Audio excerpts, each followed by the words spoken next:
A big-time rubber match between the Sussex County Miners and the Evansville Otters on Thursday night at Bosse Field. Good evening, everyone, and welcome to the River City.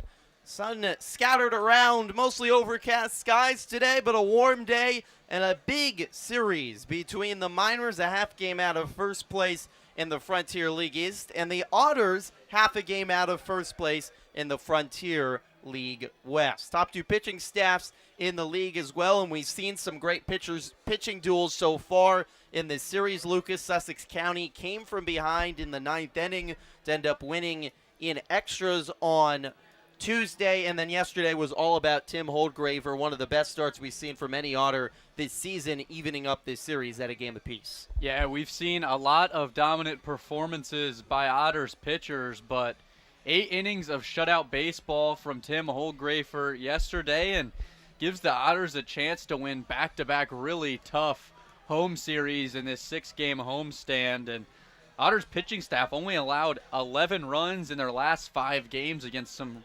top-notch teams. They've been lights out. We'll see if they have it again here tonight. We're going to have a great pitching matchup on our hands, but we'll start with the starting lineups for today. First for Sussex County, they're 22-12 on the season, half a game back of New Jersey entering today. The Miners have only lost one 3-game series all year, so they're trying to avoid just their second loss in a series here in Evansville. Edwin Mateo will lead off for the third straight day and play right field for Sussex County. Jawan Harris bats second and plays center field. Gavin Stupinski batting third and DHing.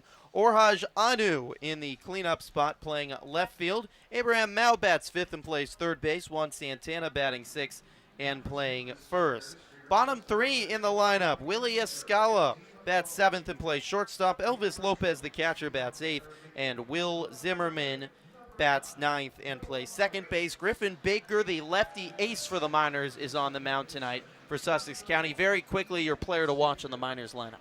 Yeah, Orhaj Anu back in the 4-hole. He was hitting a little bit further down the lineup in game 1. Had 3 hits in that game, including a home run. Got another base knock yesterday. And this Miners team, they just need hits up and down the lineup. And in the heart of the order, Orhaj Anu has a chance to be quite the spark plug for their offense. He's been hot lately. On the other side for Evansville, Noah Myers, the left fielder, leads things off for the Otters. Ethan Skinner bats second and plays second base. Dakota Phillips batting third and DHing. Jeffrey Baez in the cleanup spot playing right field. Kona Quiggle bats fifth and plays center field. Jomar Reyes, now a Otters high 13-game hit streak, batting sixth, playing third base. Bottom three in the lineup, George Khalil batting seventh and playing shortstop. Aaron Beck batting eighth and playing first base. And Jake Green catching and batting ninth. Austin Gossman, the former USI Screaming Eagle in his third year as an Otter, makes the start this evening for Evansville. We'll break for the national anthem. First pitch on the other side in this series decider between Sussex County and Evansville. You're listening to Evansville Otters Baseball on the Otters Digital Network and watching on Flow Sports.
Back at Bosse Field, the national anthem performed by Adam Lauer today. It's the Otters and the Miners almost set to play. Austin Gossman getting the start for Evansville today. The third-year Otter has made 6 starts on the season, a 4.13 ERA, 2 quality outings. He's 3-1 overall in just under 33 innings pitched. Gossman, when pitching, the Otters are 3-3 against him. The thing that stands out to me for Gossman, when you look at his numbers at home, he's 3-0 with an ERA under 3. On the road, and also 3 appearances, an ERA over 5.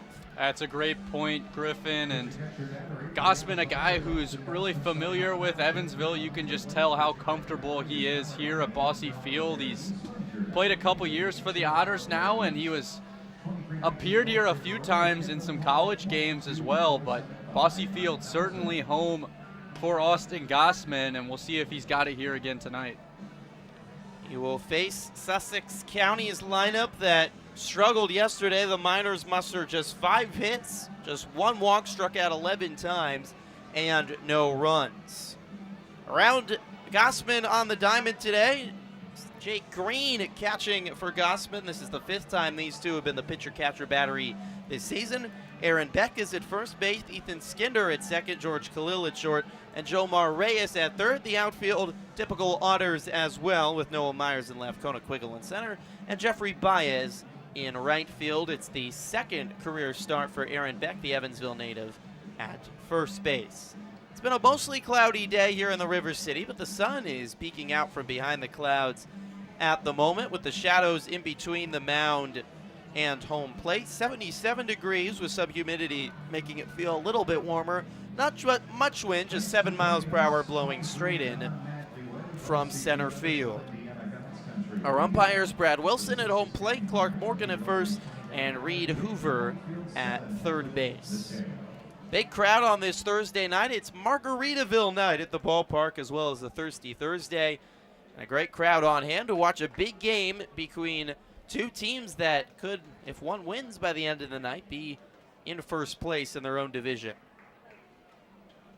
Edwin Mateo, lefty right fielder, will lead things off for the Miners. Austin Gossman is ready on the right side of the bump. And we're ready for some Thursday afternoon important baseball. Gossman comes home. A first pitch strike at the knees to Mateo, 0-1.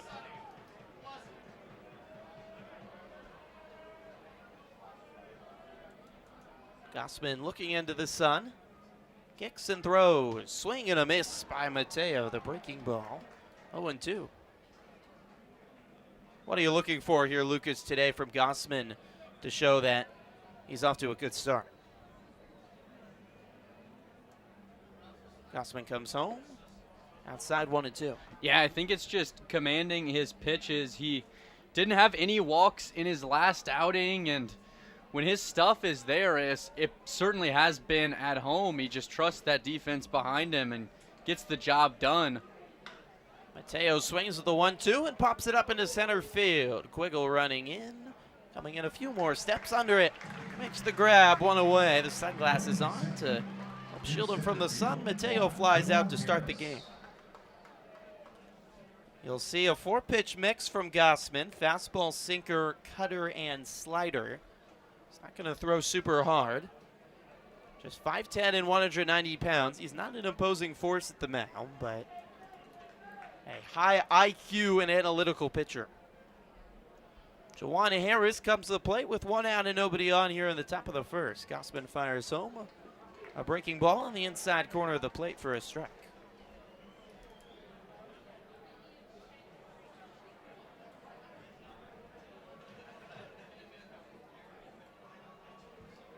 Miners shut out yesterday. Swing and a miss by Mateo, 0-2. Part of all low-scoring games in this series. 5-3, the final on Friday, though the Otters were on Tuesday. The Otters were a strike away from winning it 3-2, but the Miners launched a rather improbable rally to come from behind and win the opener. And it was all Otters yesterday in a 4-0 win. The 0-2 right down the middle for strike 3. Harris left looking. Gossman, his first strikeout of the day. It's looking. And I think you said it best, Griffin, when you said just a really analytical pitcher. I mean, a guy who pitched 7 years of college baseball, ended with Southern Indiana here in Evansville when they were still D2, and he just really seemed to get better every single year his whole career so far, and it's a sign of a guy that just loves to perfect his craft. Kevin Stupinski, DH, also lefty batting, into the batter's box and watches the first pitch inside for a ball from Gossman.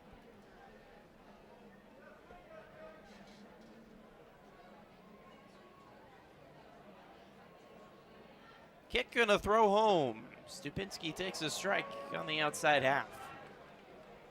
Otters are in themed jerseys tonight, Margaritaville jerseys. Light blue with, honestly needed to take a closer look with of exactly all the different margarita themed things on their jerseys. Stupinski swings and lines one into center field. It's down for a base hit. Kevin Stupinski with the first hit of the day for the Miners, a line drive into center. What do we got? We got a beach on the Otters jerseys, a boat, a palm trees, on a beautiful light blue color with Otters written in white across the chest in white numerals. Cool uniforms, though. From a distance, I also think they look a little bit like pajamas. But maybe that's a good thing. Yeah, same baby blue color as the triplets jerseys we've seen them wear. A little bit of a Hawaiian shirt theme to them. Yeah, with the scattered logos. Certainly has that Hawaiian theme. Oraj Anu, the batter, swings and misses at the first pitch he sees. Stupinski at first with 2 outs here in the top of the first. Gossman delivers. Anu swings and misses again, 0-2. Miners are in black tops today with the gold M, gold numerals on the back. Black helmet, gray pants with gold piping. Black socks and black shoes. These were the uniforms the Miners wore on Tuesday in their win.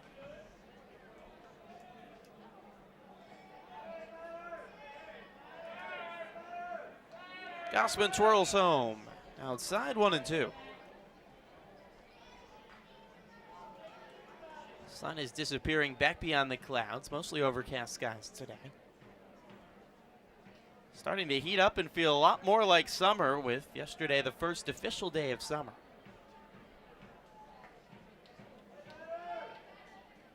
Gossman delivers home. Anu strokes it foul and over the roof of the concourse and out of play. Have a really great crowd here tonight. Stands are really filling up. Big crowd out on the Corona patio and right in center field as well. Otters finishing up this 6-game homestand. 1-2 outside, 2 balls and 2 strikes. Good at bat here so far by Anu. Swings and misses at a couple of really good pitches to start off, but being selective now, fouling some pitches off, and if you're the Miners and you have a runner on, this is the guy you want up as of late. Kicks and throws. Outside corner, strike 3 called. Gossman painting the corner for his second strikeout looking in the first, and he works around a base hit for a scoreless first inning. No score on the Otters Digital Network and Flow Sports. Time for the first race of the night. It is the Toronto's Pizza Race. We've got Ryan, and we've got Isabel, and we've got Oliver, and they're going to race in 3, 2, 1, go! Who's going to be the fastest tonight? Who's going to be the best pizza delivery person? And maybe here in a few years, work at Toronto's as a pizza delivery person. Looks like Oliver, I think. It's Oliver with the big win. Oliver, Isabel, Ryan, thank you all very much for playing the Toronto's Pizza Race. And we're going right back upstairs. Thanks, Stephen, our pitcher-catcher battery for the visiting Sussex County Miners. Back at Bosse Field for the bottom of the first inning. No score, and Griffin Baker, the lefty ace, out on the mound for the Miners. What a season so far for Baker. 7 appearances, 6 starts. He's 3-2 on the year in 40 innings pitched, a 2.90 ERA, and he's pitching the best baseball of his career. 4 straight quality starts. He's gone at least 7 innings in all 4, and 3 of the 4 has allowed 2 runs or less. Lanky lefty with a big black colored afro and posing force on the mound, and he's going to be a tough task today for the Otters. Yeah, a guy who has just seemed to get better as the season's gone on, and actually threw a complete game against the New York Boulders on June 4th. He's well capable of going deep into his starts, a little bit different than the last two starters we've seen from the Miners in that regard. And like Griffin said, at least 7 innings in his last 4 starts should be a really good showdown here tonight. Around him on the diamond, Elvis Lopez catching Juan Santana at first, Will Zimmerman at second, Willie Escala at short, Abraham Mao at third. In the outfield, Orhaj Anu in left, Juan Harris in center, and Edwin Mateo in right. Noah Myers ready in the left-handed batter's box. First pitch home from Baker is low for a ball. Otters have struggled mightily against lefty starters this year. They're just 4-7 when facing lefty starters. They had lost 5 in a row. The 1-0 by Myers is swung on and driven into center. It's a blooper, falling fast, shortstop Escala making the catch as he dives over backwards into the center field grass. A leaping grab by Willie Escala on a dying blooper in center field. What a way to start the game for the Miners defense. Yeah, how about that play? A team that struggles in the field at times, but Escala, a ball that you really looked like the whole way was going to get down, didn't give up on it, makes his way out into shallow center and turns over his left shoulder to make a really nice grab. Pitch home to Ethan Skinder is low for a ball. 1 out and nobody on here in the bottom of the first. Baker on the far left side of the rubber. Southpaw comes home and Skinder takes inside. Otters with the 4-7 record against lefties. Had lost 5 in a row until winning at Windy City against a lefty pitcher. And all 4 times they've been shut out this season, it was against a lefty starter. Trying to turn that around here today against a very good pitcher. The 2-0 is low, 3-0. What have you seen, Lucas, that has been part of the issue for the Otters against lefty pitchers this year? Obviously, they have a large number of lefty batters in the lineup day to day. Yeah, I'd say one big thing with this Otters team is just that hitting is really contagious. The Skinder takes low, and that's ball 4. So Skinder works a 1-out walk. And you've just got a few guys in this lineup that struggle mightily against left-handed hitters. And like I said, when you're a team that's really relies on just contagious hitting, I mean, it seems like when one guy hits, they all hit, but there's also days where no one hits. And if the top of your lineup is struggling against left-handed hitters, not necessarily picking the ball up well out of their hands, then you've kind of got a recipe for disaster if there's no hitting to work off of for the rest of your lineup. So Skinder at first brings up Dakota Phillips. Skinder goes, ball in the dirt, late being picked up by Lopez, and Skinder dives in safely to second without a throw. Lopez couldn't find the ball in the dirt for a second. Rushed a little bit with Skinder taking off early, and it's the 8th stolen base of the season for Ethan Skinder. He's got dirt now all over his Margaritaville-themed jersey. But he's in scoring position. The 1-0 to Phillips, swing and a miss, 1-1. That's right. They're auctioning the jerseys off and giving them away after the game. Someone's going to get a pretty dirty one from Ethan Skinder. I was about to say, is the auction price going to go up because it has dirt on it, or does it go down? 1-1 to Phillips. Checked his swing on a ball outside. 2 balls and 1 strike.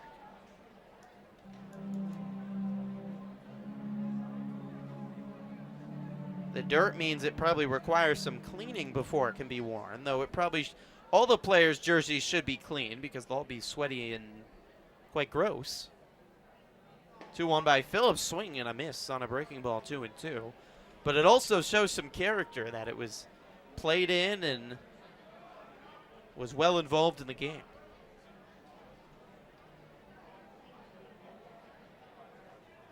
Baker with a black glove, high set as he peeks back at Skinder, who takes off to third, pitches low, throw down to third, is not in time. Skinder with a stolen base of third.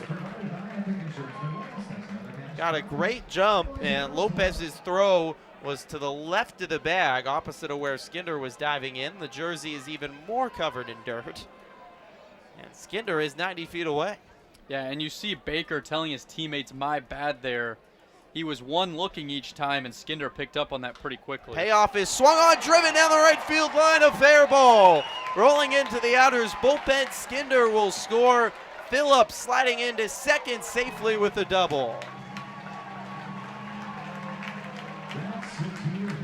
RBI double for Dakota Phillips, and the Otters strike first in the bottom of the first. Yeah, and one thing we've talked about with Dakota Phillips this series is his ability to hit low pitches. You've got a lot of guys in this Miners staff that just live low, and Dakota Phillips, a ball out and down away from him. He goes down and gets it, surprisingly pulls it down the line. Probably just trying to pull a ball to drive that runner in, but puts really solid contact on it down the line. Jeffrey Baez comes to the plate with one out. And Phillips at second. It takes the first pitch inside. This is a great start for the Otters. Facing a lefty ace does not seem like a recipe for success, but the Otters getting to him early. 1-0 home. Baez pops it up behind home plate and out of play. Yeah, and they had that walk to Skinder, and we saw in game one of this series, Otters left 11 men on base, and you don't always know how many hits you're going to get, especially against a Sussex County team that's been so tough on the mound, and they make the most out of an early walk. Skinder steals 2 bases, and Phillips gets the job done. 1-1. Bouncing in the dirt away from Lopez. Phillips down to third, safely in front of the tag. That was a close play over at third base. Phillips is not the fastest runner. And Lopez did a good job getting to the ball as it rolled towards the edge of the dirt behind home plate. Now Phillips is 90 feet away, and he's doing some groundskeeping around third base as he picked up a lot of dirt on his slide in. And Lopez is learning quickly that if you're playing an Andy McCulley coach team, you better be on your toes as a catcher. Kick and a throw. Baez swings, grounds one right to the third baseman. Mal looks back. Phillips at third, throws to first in time for the second out. Great job by Mao at third. Saves a run, gets it out, and there's 2 away. Yeah, we've seen Mao make a handful of impressive plays throughout this series, and Miners play in when they've got a runner on third and less than 2 outs. Really hard hit ball by Baez that's almost you'd always expect to get through, but Mao just works down to his left, stabs it, and makes a really good play. Wiggle to the plate. Kona takes the first pitch strike on the outer third. Another lefty batter. Otters have 4 lefties in the lineup today, facing the lefty pitcher. Phillips at third as the Otters have taken a 1-0 lead here in the bottom half. A 1 fouled away. Over at the all brought to you by ADX Construction. Choose the best, never regret it.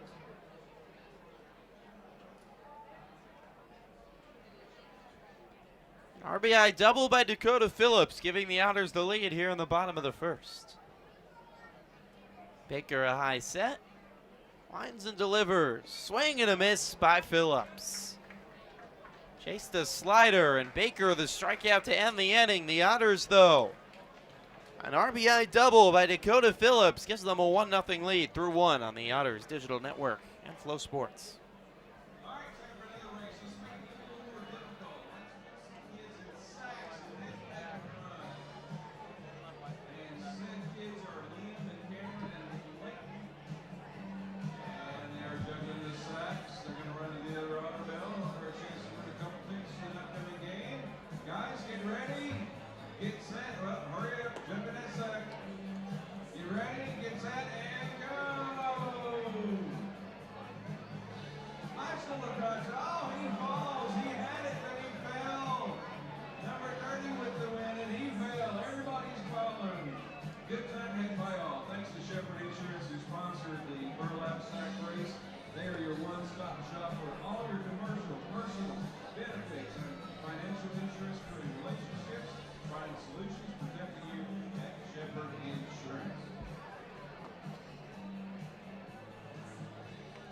There goes goes Big Red Jordan Fisher.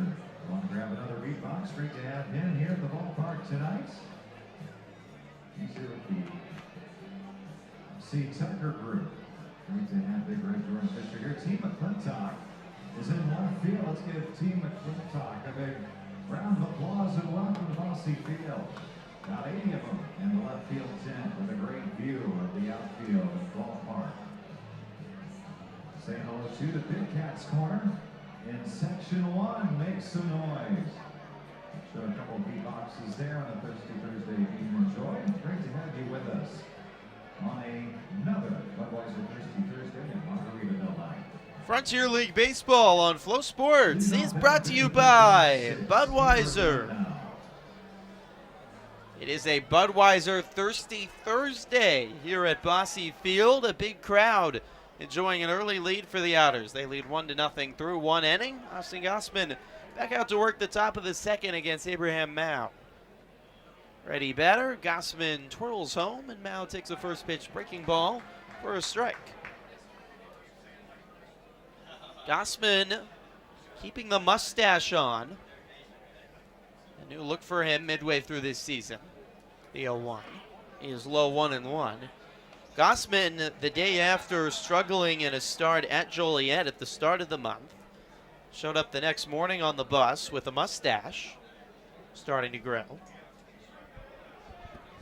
The 1-1, inside 2-1, and he's let it grow out a little bit more, maintained it well, and he's on back-to-back solid starts from the win here at home against Tri-City 2 weeks ago, and then a 6th-inning performance against Windy City last week and allowed just 2 runs. The mustache is working. 1-2 inside, and now just gets the hands out of the way to avoid being hit. 2-2.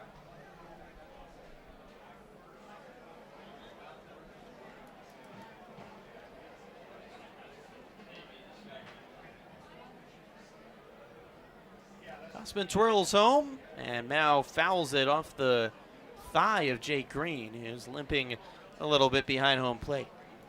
No, Jake Green seems to somehow always get so beat up as a catcher, but it just kind of fits his role on this team. Yeah, just a really blue-collared guy who is going to give you 110% no matter the situation. And catchers from this Otter staff have taken a beating this year, but they are some very tough men. 2-2, outside in a full count. Justin Felix has been on the IL the last couple of weeks for the Otters. His injury was not actually from catching. It wasn't even from a game. He got hit during a live BP session on the hand. Payoff home. Mao swings and chops one left side. Reyes is there, throws across the diamond. One hopper scooped off the dirt by Beck, and he stays on the bag for the first out of the inning. Reyes bided his time at third, didn't charge, and a throw a little bit to the right of the first base bag, but the lanky 6'6" frame of Aaron Beck able to make the stretch and pick it one up off the dirt. Yeah, that's a really tough hop because it was right around the lip of where the grass and the dirt meet for Aaron Beck, but he's been so tough defensively at first base in his few appearances. Brings up Juan Santana with one out and nobody on here in the top of the second. Santana had a good day yesterday, 2 for 3, and 3 hits on the series.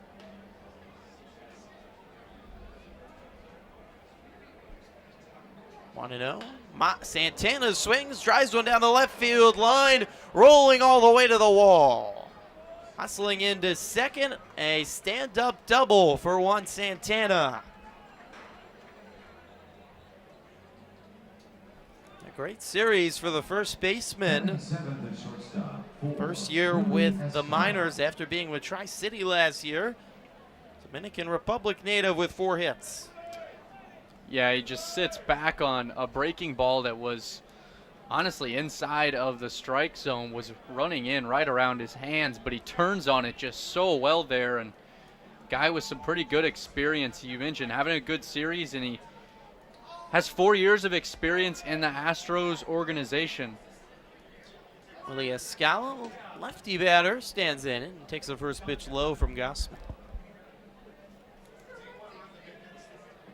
Miners yesterday had the best overall record in the Frontier League, with them losing and New Jersey winning. Now a half a game back of New Jersey in the East Standings. 1-0. Swing and a miss by Escala, 1-1. The Miners, it's been all about their pitching to start the year. Best ERA, batting average against, least amount of runs allowed by a mile in the league, and the Otters are second in almost all of those categories. Gossman twirls home. Escala checks his swing on a breaking ball in. Green checked down to third, nodding his head, trying to convince Reed Hoover that he went around, but he did not. 2-1 strike to Escala. Runner at second with 1 out here in the top of the second. The Otters lead 1-0. Gossman comes home. Escala fouls it away.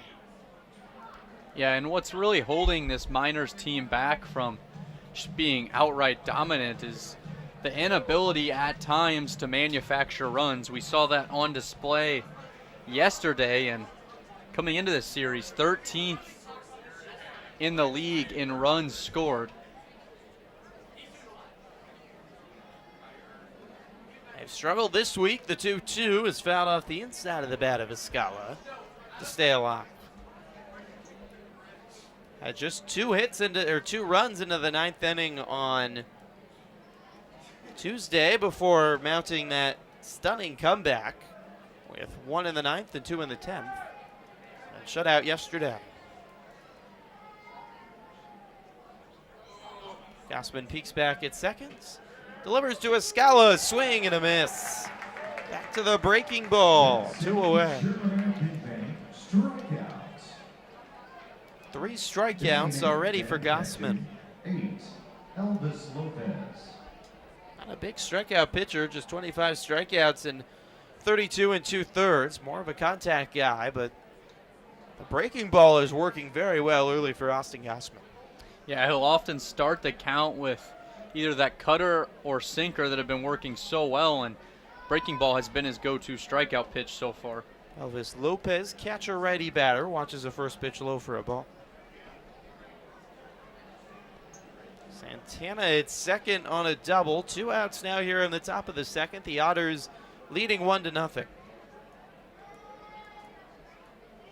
Gossman, black glove at the chest. Winds and throws. Breaking ball at the knees for a strike, 1-1.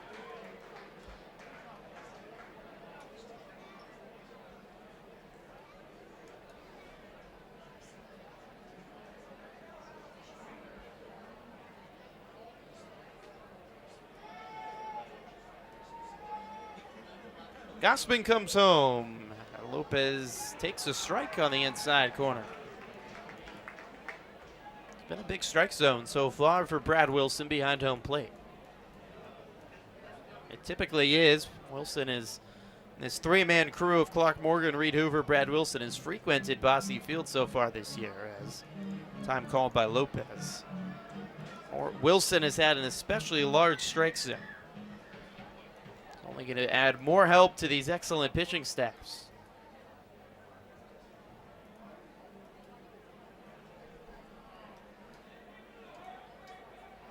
One and two home.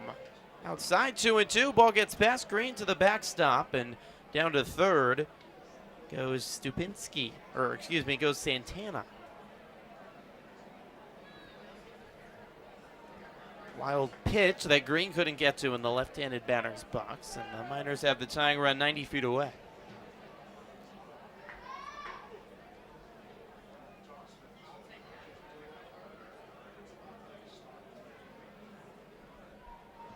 The 2-2.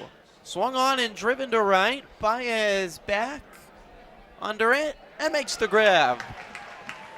So Gossman works around another hit in the second, but no runs come across, and the Otters lead 1-0. Head to the bottom of the second on the Otters Digital Network and Flow Sports.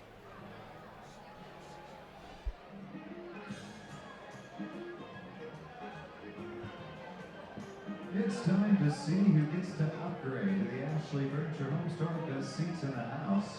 Our lucky winner will get to spend the rest of the game with the best seats in the house. So I say congratulations to Mark Beal. Mark Beal, congratulations. You're tonight's winner of the Ashley Furniture Home Store Best Seats in the House. Come on down and enjoy the view for the rest of the game. Get your feet kicked up. Mark Field, tonight's winner. And the best seats in the house also means that you have the best view of the Heritage Video Board at Otter Vision. Follow along with all of our video board action this evening, and be sure to check out Heritage Central for all of your banking needs. Saying hello to others here at the ballpark. Heads Construction, my favorite construction company. They're here at the ballpark tonight. They chose the best Bosse Field just like we choose them. Sections 2 and 3, Heads Construction. Great to have you with us.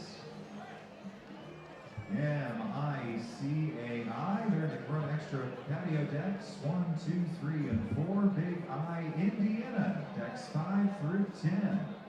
Great to have you with us here at Bosse Field. FC Tucker as well. You're down the right field line. We say hello to them, and Esker as well. Thanks for joining us on Margaritaville night at Bosse Field.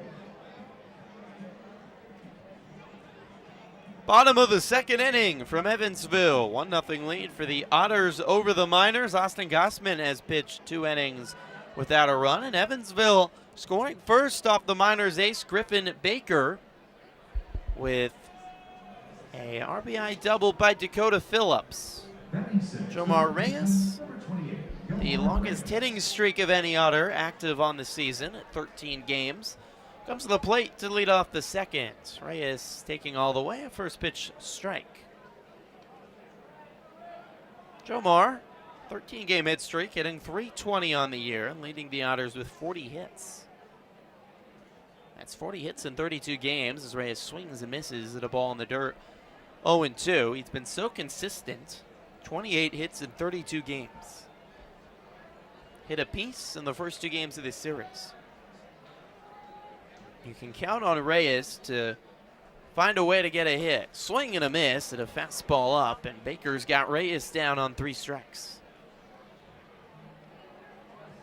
Yeah, and oftentimes, I know he strikes out right there, but he's been one of the guys on this Otters team who has been fairly successful against left-handed pitching. We mentioned as a team have struggled, but Jomar Reyes batting .441 against left-handed pitching.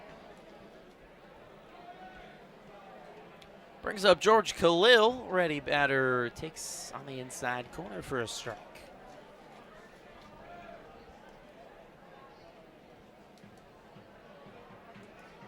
Griffin Baker, big black-colored afro tumbling out of his black cap as Khalil takes a strike on the outside corner 0-2. He's got a mustache and a beard to boot.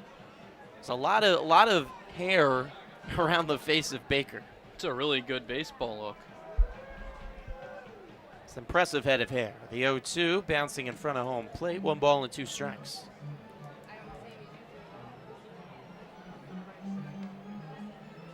.62 for the second-year rookie. He started his professional career last year with Florence and really struggled, a 7.43 ERA. It has turned around, though, here for him with the Miners in 2023. 1-2, swing and a miss by Khalil. Blew a fastball right by him. And the first 2 outs for Baker of the second, courtesy of the strikeout. Number 39, Aaron Beck. 2 away, and it brings up Aaron Beck here in the bottom of the second with the Otters leading 1-0.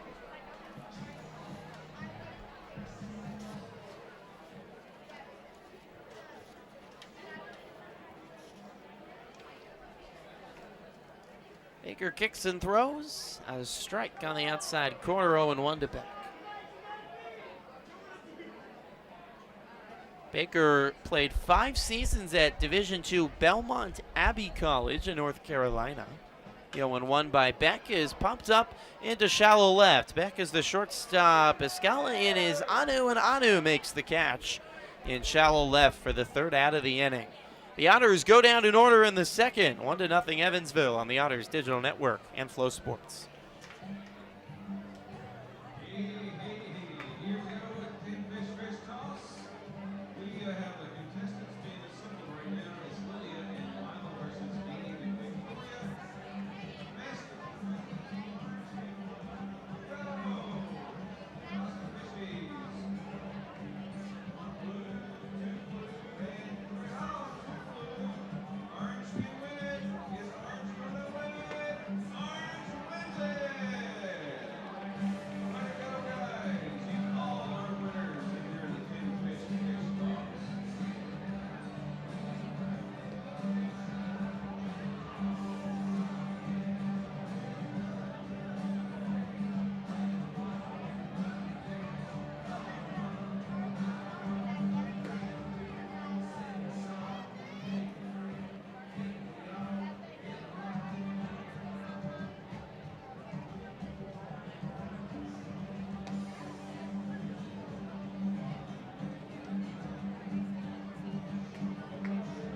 1-0 lead for Evansville through 2 on a beautiful Thursday night from Bosse Field. The sun is peeking out behind the clouds.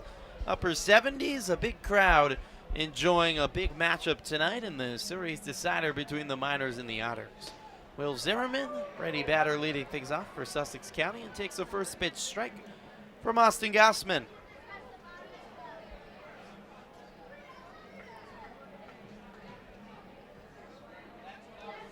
Gossman twirls home, and Zimmerman takes low 1-1.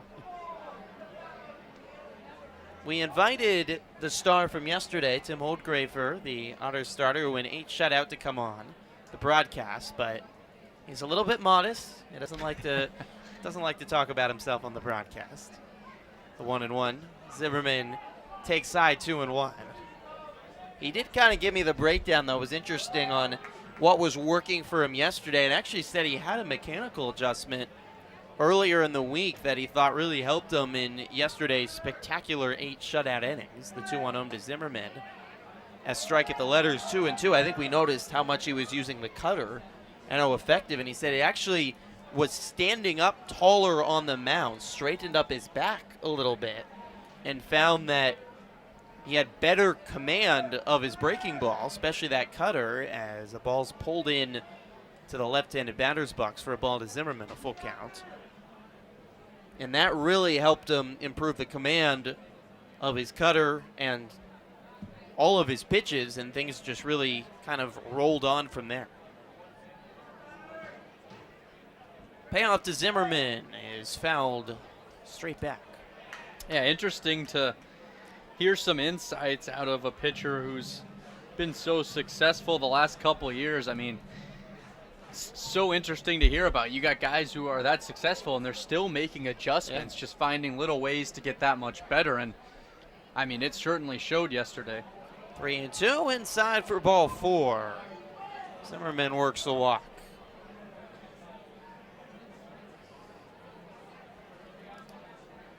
So the number 9 batter is aboard for the Miners here on the top of the 3rd inning, and it rolls back over to Edwin Mateo at the top of the lineup for Sussex County.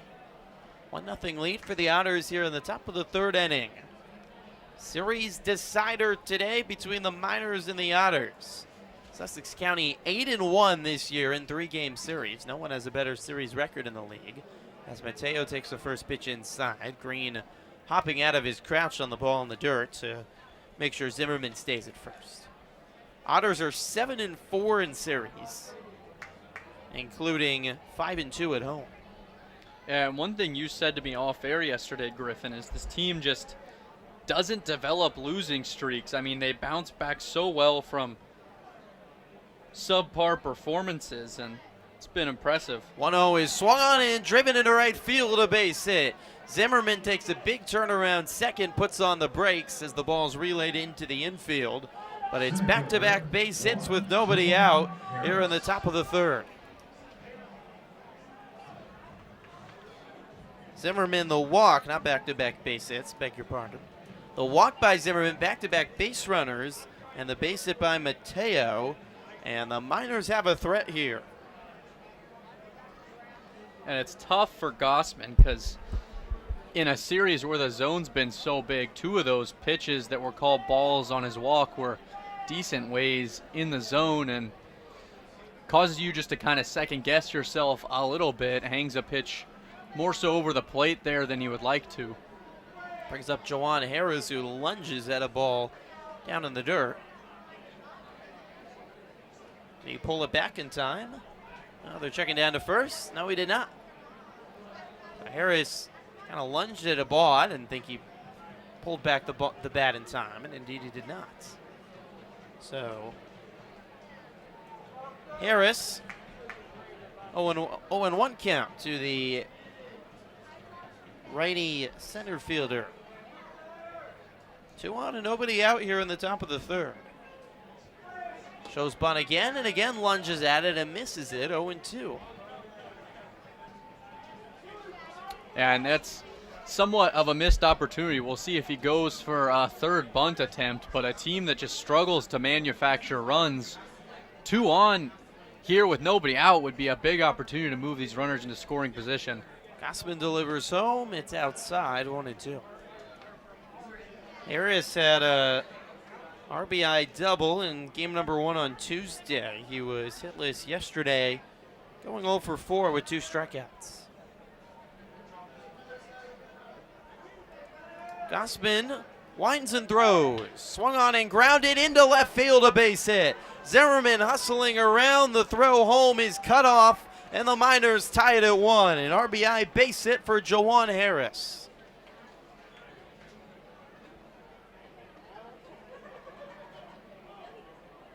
A walk to Zimmerman and back-to-back base hits for the Miners. They've scratched across their first run since Tuesday. How about that? Harris makes up for those 2 missed bunt attempts.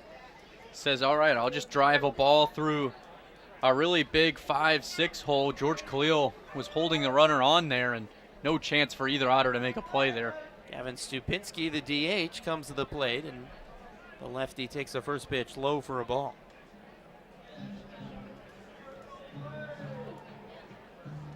Mateo at second, Harris at first. Zimmerman coming around to score. There's still nobody out in the inning.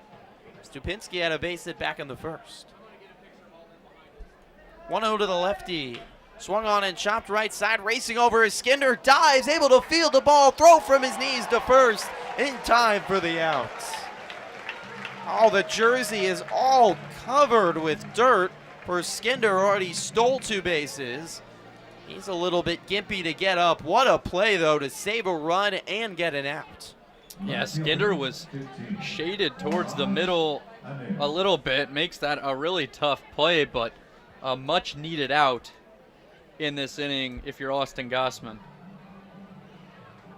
Mateo goes to third. Harris advances to second, but the Otters get an out as Oraj Anu, lefty left fielder, comes to the plate. Skinner is basically covered in dirt from head to toe now. That Margaritaville jersey, good luck getting all that dirt out. Anu struck out his first time up today. Gossman comes home, swing and a miss by Anu. Had a solo home run back on Tuesday. He went 1 for 4 yesterday.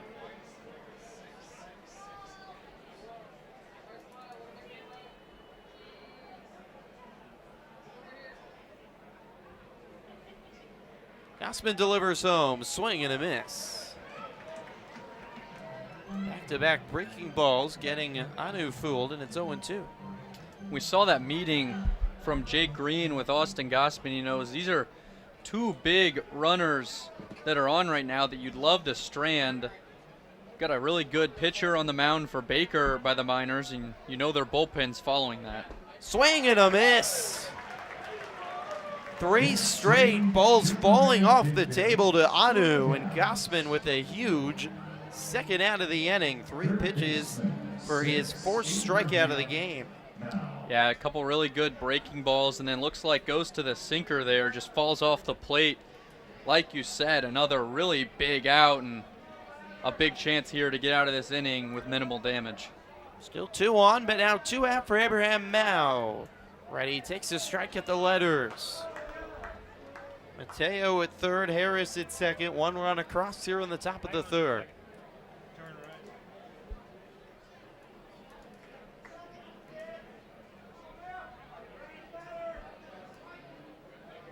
Gossman winds and throws. Outside, 1 ball and 1 strike.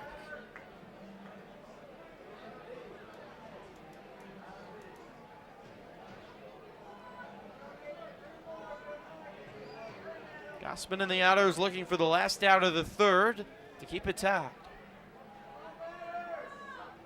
Pitch home, swung on and driven into left. Myers back, still going at the warning track, leaps, and it's over his head and off the wall. Both runs will come around to score. A 2 RBI double for Abraham Mao, and the Miners take a 3-1 lead.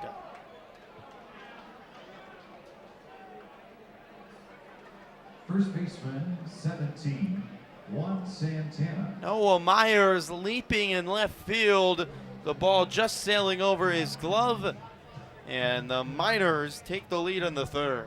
And a ball that off the bat, didn't look like it was going to have a ton of carry. Mao caught that one off the end of the bat, actually, but just kept running over the head of Myers out there. Juan Santana, the batter, takes the first pitch strike from Gossman. The third hit of the inning. And a 3-spot put up by Sussex County here in the third after not scoring yesterday. Swing and a miss by Santana again, 0-2.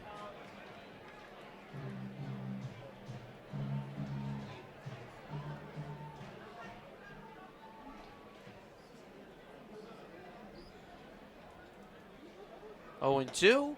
Pitch on the outside corner, check swing, but Santana held up.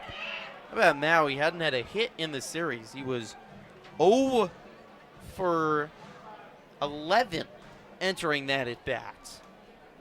But all it takes is one, and he has one of the biggest hits of the series for the Miners. 2-run double. 1-2 up the middle. Gossman has to get out of the way. Diving onto the mound. It's up the middle and through for a base hit. Mao scores from second, and it's 4-1 Sussex County. Oh, 100 miles per hour off the bat, right back at Gossman, who had to just dive down on the mound to avoid being struck. Yeah, scary situation there, and see some frustration from Gossman. He knows he just hung a breaking ball over the heart of the plate there. And this Miners lineup is hitting him pretty hard their second time around. Comes up Willie Escala, the shortstop, with 2 outs and a runner at first. Gossman winds and throws. Escala swings and fouls it off his foot. The Miners had only scored 5 runs all series. They score 4 runs here in the third inning. A walk to Zimmerman started the inning. Base hit by Mateo. Base hit up by Harris. Stupinski grounded out, and Anu struck out. It looked like the Gossman and the Otters could get out of the inning without significant damage. Not the case. 0-1 is inside, 1-1. Double by Mao over the head of Noah Myers in left field. And a base hit by Santana up the middle, adding more damage. James Crick is starting to warm in the Otters bullpen. 1-1. Swung on and lofted into left field. It's down for a base hit. Escala with a knock of his own. 2 on with 2 out. 3 straight hits for Sussex County. Yeah, and the hitting is contagious for the Miners now. I mean, honestly, a pretty good pitch there from Gossman. Paints the outside corner, but got to credit Escala. Just lets it run deep and takes it to opposite field. Doesn't try to do too much with that ball. And we'll see a meeting here from Max Peterson. Out to chat with Austin Gossman and the rest of the Otters infield. Gossman looks so good against Anu, strikes him out on 3 straight breaking balls. But all of a sudden, things falling apart here in the third. Yeah, it looked like he had a really good chance to get out of the inning with just 1 run on the board for the Miners, but the hitters for this Sussex County lineup just injecting confidence into each other, each one seeing the guy in front of him step up there and hit the ball hard, and it's been contagious. So it brings up Elvis Lopez with 2 on and 2 out. First pitch to Lopez is outside, 1-0. This is the 9th batter coming to the plate for Sussex County.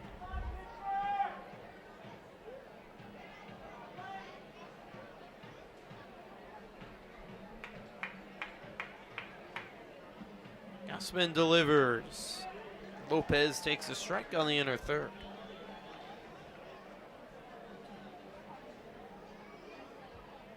Otters had held opponents to 3 runs or less in 20 of 35 games this season, but 4 coming across here in just 1 inning. 1-1 pitch is outside, 2 balls and 1 strike.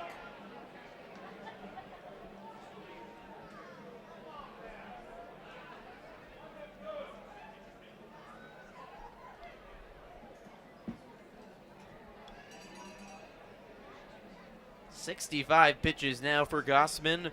Still looking for this elusive last out of the third inning. delivers home, swung on and driven into center. This should be playable for Quiggle. A few steps back, reaches up, and makes the catch. 4 runs come across in the 3rd inning for Sussex County. They use 5 hits and a walk. The key 2 out, 2 RBI double by Abraham Mao, and it's 4-1 Miners. So we head to the bottom of the 3rd on the Otters Digital Network and Flow Sports.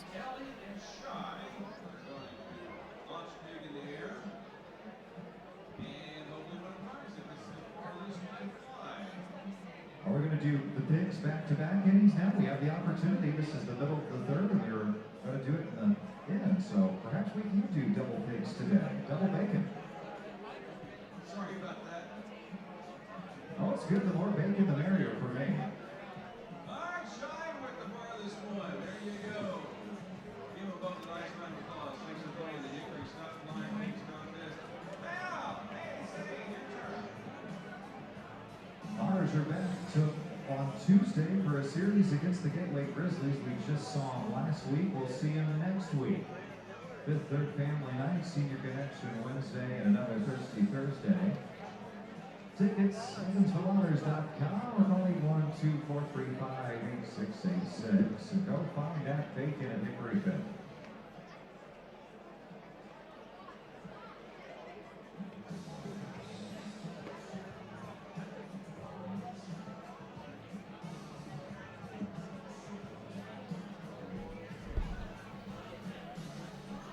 Welcome back to Bosse Field for the bottom of the 3rd inning. It's 4-1, the lead for Sussex County after a 4-run top of the 3rd. The Otters' biggest comeback of the season, only 2 runs. Evansville's only won 4 games all year when trailing. They're going to have to mount their biggest comeback of the year if they want to win this series against the Miners after a 4-run, 5-hit inning for Sussex County in the top of the 3rd. Jake Green will lead things off against Griffin Baker here in the bottom of the 3rd. Baker fires home, and Green takes a strike at the knees.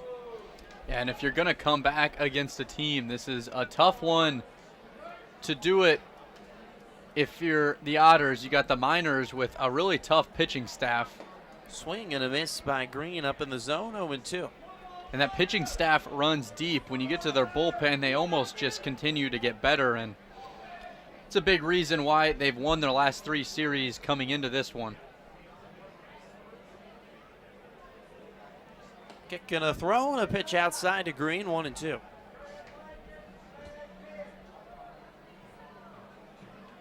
Baker, after a little bit of a shaky first with a walk and a double, scoring a runs.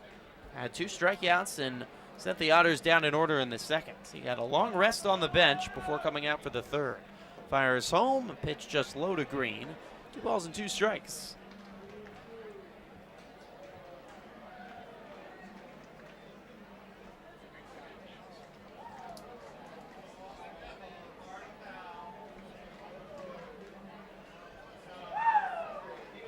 Two and 2. At the knees for strike 3 called. Green looks at a breaking ball on the lower half, and the 4th strikeout in the last 5 batters faced for Griffin Baker. And if I'm Andy McCulley, now approaching your 2nd time through your lineup here, I'm telling my hitters, go up there and be aggressive. Baker starts most counts off with a fastball or 2, and they're grooved in there. Myers shows bunt and pulls it back, but it's a strike. But as the Otters have gotten deeper into counts, just things haven't seemed to click. 0-1, swung on and fouled away by Myers, 0-2.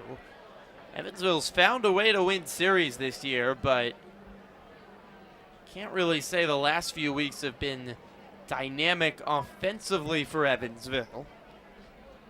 Had a stretch 2 weeks ago where they got shut out 3 times in 5 games. The 0-2, swing and a miss by Myers. Did he get a piece of it? He did. If foul tipped it, no, he didn't get a piece of it. Ball in the dirt, and it's picked up by Lopez. He tags out Myers, and that's the 2nd out. Second baseman, So Myers strikes out, and just to finish the point, Evansville averaging 5.2 runs per game. That's 9th in the Frontier League, but of late, it's been an Otters offense that has not been able to put up runs in bunches. Ethan Skinder stands in and takes a first pitch strike on the outside corner.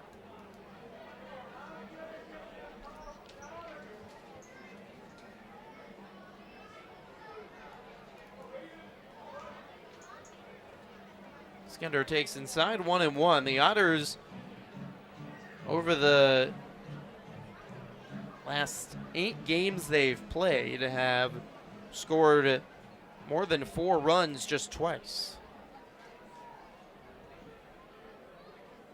1-1 home. Skinder takes inside, 2-1. Yeah, and a team that also just struggles against left-handed pitching. A lot of first pitch takes on fastballs that, like I said, are kind of grooved right down the wheelhouse, and I'd like to see him be a little bit more aggressive. Fires home, bounces in the dirt in front of home plate, and it's 3-1.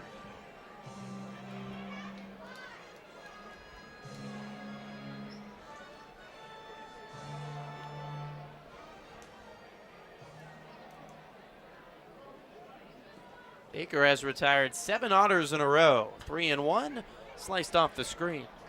Overhead top ball brought to you by Heads Construction. In sections 2 and 3, choose the best. He's starting to find a groove, and the Miners have supplied him with some insurance, courtesy of a 4-run third inning. And that's what Evansville did yesterday. They had a 4-run second inning, and that was all they needed for a 4-0 win. Yeah, 2 really good bullpens, 2 teams that, when they win, score their runs early, and that trend has seemed to continue. Payoff swing and a miss by Skinder. My goodness, Griffin Baker has struck out 6. He's struck out the side, and he struck out 5 of the last 6 batters. High fives, putting his arm around Elvis Lopez. He's feeling good. And the Miners lead 4-1 after 3 on the Otters Digital Network and Flow Sports.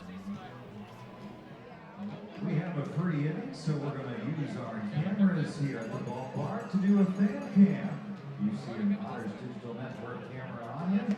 Give us a big smile and wave. Cheers to you.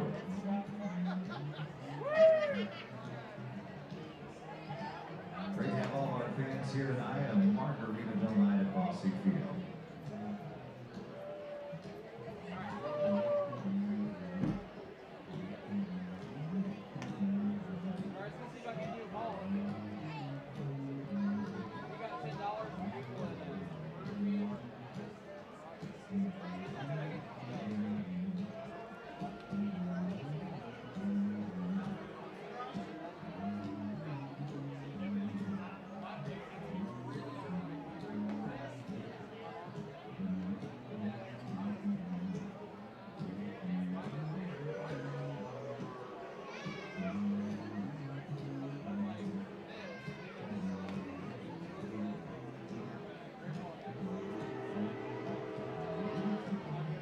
Special shout out to Big Red Jordan Fisher.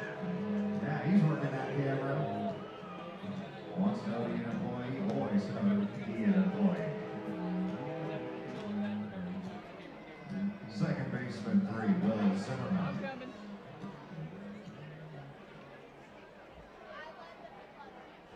We got 10 seconds.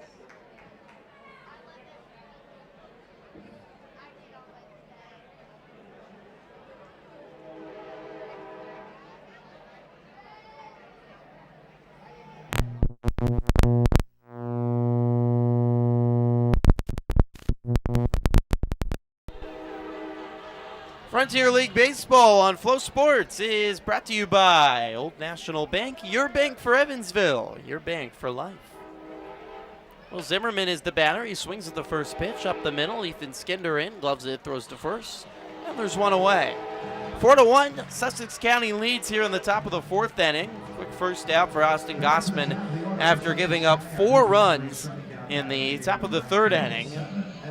This might be Gossman's last inning of work. He's at 71 pitches, but the Otters bullpen, after warming up in the third, is sat back down. Yeah, we'll see. You'd have to assume they have a guy rearing and ready to go down there, and his pitch count getting up. We'll just see how this inning goes, though.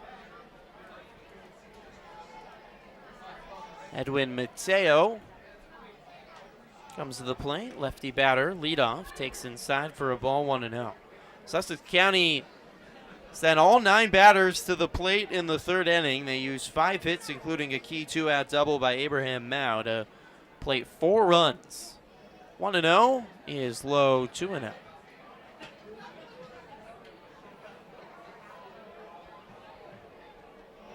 And the Otters have been quieted over the last 2 innings by Griffin Baker, who struck out 5 of his last 6 as Mateo swings and misses at a ball in the dirt, 2-1.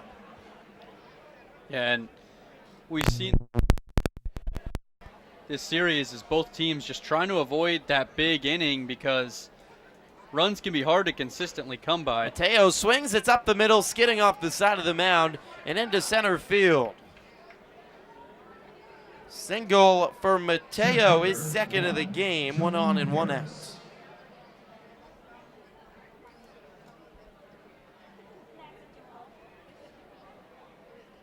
Osman wants a new ball. 8 hits coming across here for Sussex County now. They had a hit in the first 2 innings, one in the first, one in the second, before exploding in the third.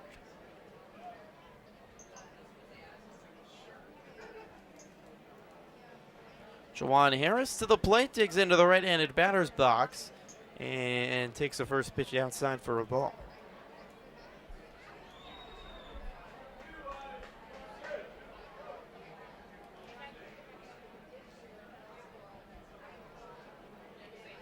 Gossman winds and throws, runner goes, good throw by Green down to second, it's in time.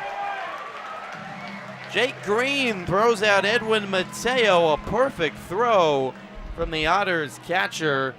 Green has been fantastic behind home plate this season. That's the 8th runner he's thrown out in 18 attempts.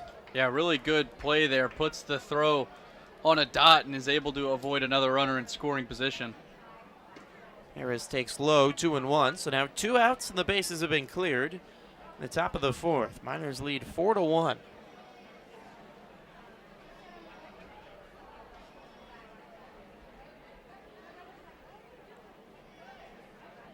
Two and 1. Strike at the letters, 2-2.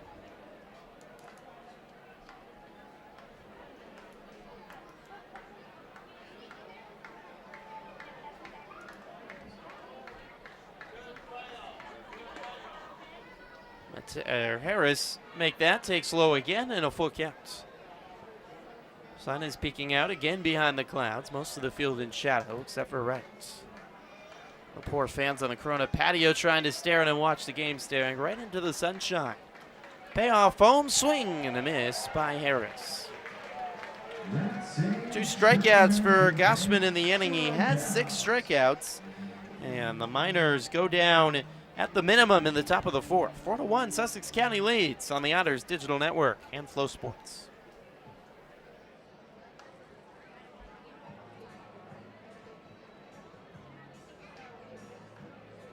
It's time to show us your best smiles for the Paramount Dental Smile Cam.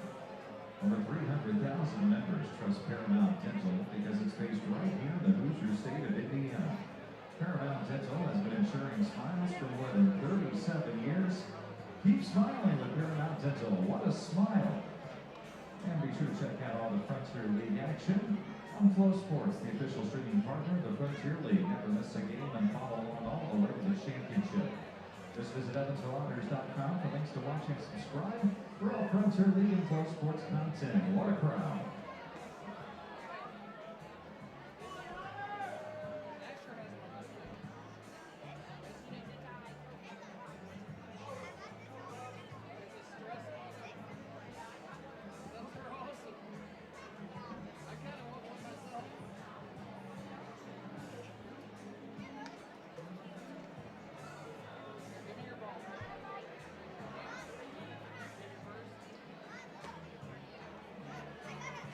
Shout out to John L. Smith, Ian, May Ray, capturing all these beautiful smiles. Great job, Paramount Tinsel.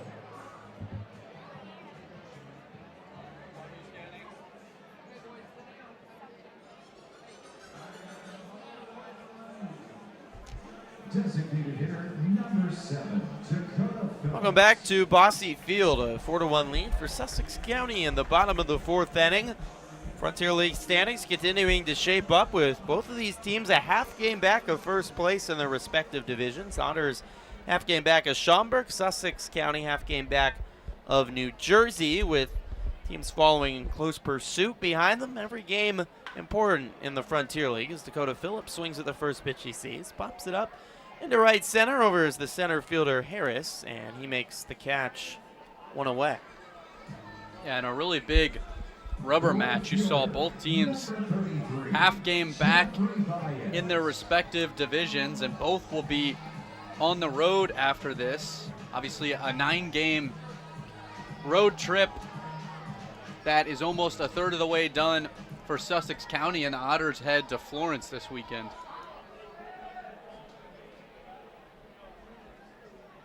Nine in a row have been sent down by Griffin Baker. He fires home, and Baez takes a first pitch strike on the inner corner. Baez has gone cold. He's 0 for 7 in this series. 0-1, swing and a miss, 0-2.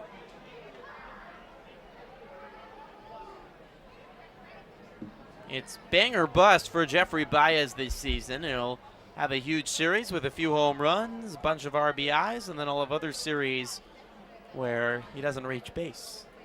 0-2, bouncing in the dirt.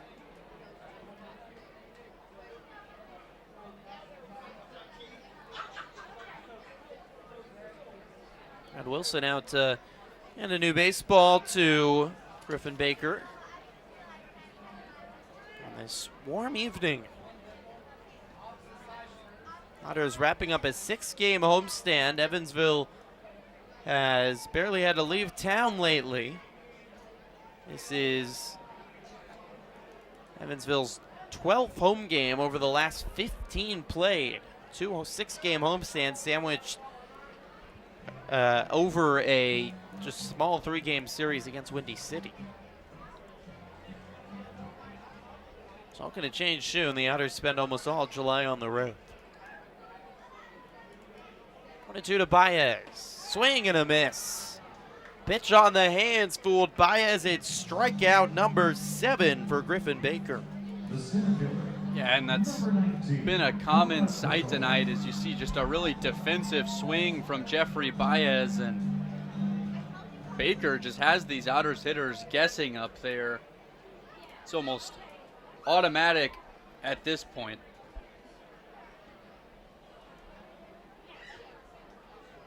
Baker winds and throws, and Kona Quiggle, lefty batter, takes the first pitch outside. 7 strikeouts for Baker. That already ties, or 2 away from a season high. Ties his second highest to the season. Quiggle takes a strike, 1-1. Baker's best start of the year. He pitched a complete game shutout against the New York Boulders and allowed just 1 hit and no runs. Did walk 3, but 9 strikeouts. 1-1, fouled back by Quiggle, 1-2. Has the ability to be completely dominant, and we're certainly seeing it over these last couple innings.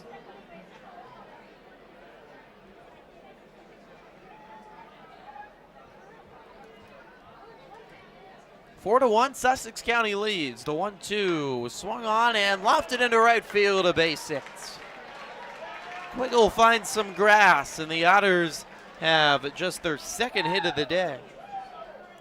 And how about that lefty on lefty matchup? Kona Quiggle gets a breaking ball that almost runs in and hits him, just falls in at the last second, but he stays locked in on that pitch, keeps his hands back, and then catches the ball out in front of the plate. Really good hit by Kona Quiggle. Up Jomar Reyes with 2 outs, and Quiggle at first. First pitch to Reyes, swung on and popped sky high in the air on the infield. Four black jerseys coming in. Who wants it? It's the first baseman, Santana, to make the grab in front of the mound. Base hit for Quiggle, but that's all for the Otters. They've been held to just 1 run and 2 hits through 4. A 4-1 lead for Sussex County on the Otters Digital Network and Flow Sports. Ladies and gentlemen, here they are, your Southwest Graphics Evansville Otter Bells.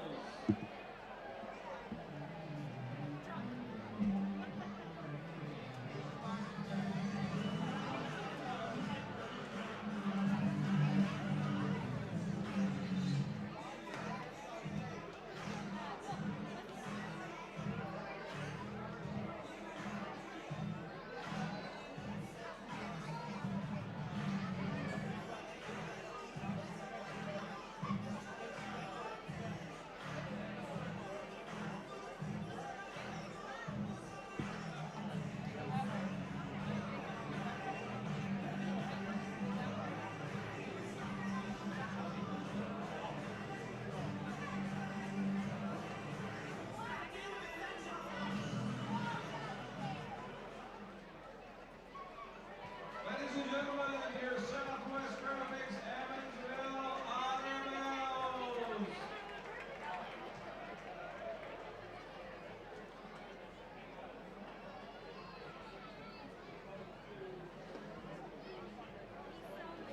Have you seen up in the honor around the locally? Make sure you tell them hello when you do. I was excited to see all of our fans here tonight and encourages you to visit Heritage for all your banking needs. Heritage, a proud partner of Evansville Otters baseball. Leading off the 5th inning for Sussex County. Welcome back to Bosse Field for the top of the 5th inning. Chris Widger, the manager for the Sussex County Miners. What a job he's done for Sussex County in his first season in New Jersey, leading the Miners to one of the best records in the Frontier League for the first third of the season. Managed last year in the minor leagues. Gavin Stupinski takes a first pitch inside for a ball to start off the top of the 5th. Austin Gossman still working after giving up 4 runs in the 3rd inning.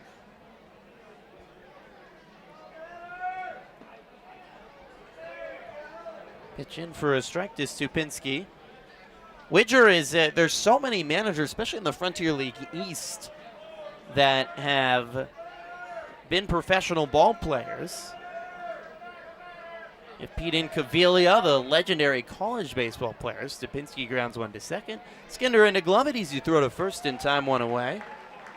You have Incaviglia with Tri-City, Richie Sexton in the West, of course with Windy City, among others.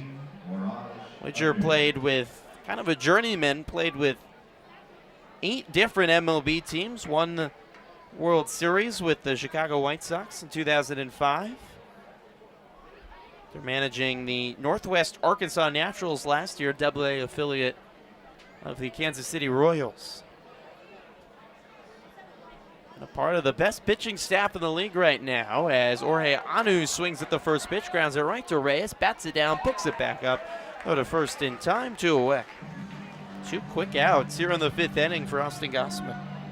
Yeah, and that's what you were looking for. His pitch count was starting to work its way up. Nice to see he's been able to settle down the last 2 innings. But yeah, going back to your point, just lots of really good experience managing the Frontier League. It's a league that you really feel like the level kind of goes up every year, a really high talent pool and some really experienced guys coaching that talent.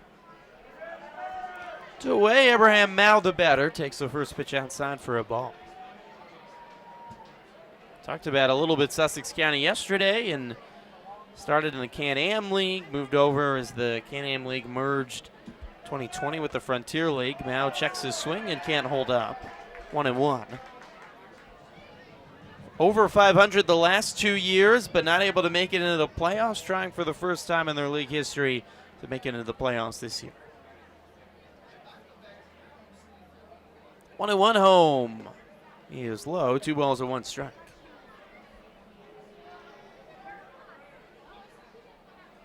2 outs and nobody on here in the top of the 5th. Gossman has bounced back well after giving up 4 in the 3rd.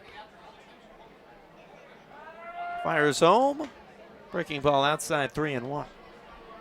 Evansville will certainly be thinking about that ball that just got over Noah Meyer's head in left field. A 2-out double by Mao that was nearly a catch by Myers and would have ended the inning in the 3rd with just 1 run up across. 3-1. Swung on and driven to left field. Myers back at the track, looking up. He leaps, it's gone. Abraham Mao, what a day.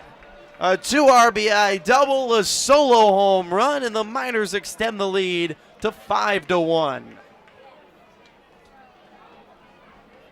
How about that? Abraham Mao with some pop in his bat today. I said his last hit just didn't seem like he got all of it, but it carried all the way to the wall off the end of his bat. Well, he got all of that one, and a guy who's not known for his power. That's his first home run of the season, but what a day for the Miners' third baseman. 392 feet off the bat, carrying over the left field wall. The Miners' second home run here at Bosse Field for a team that doesn't hit a lot of them, as Santana took the first pitch strike, and now lines went into the seats 0-2. 2 outs in the top of the 5th. Gossman had seemingly settled down, but a solo home run by Mao extends the lead to now 4 here in the top of the 5th.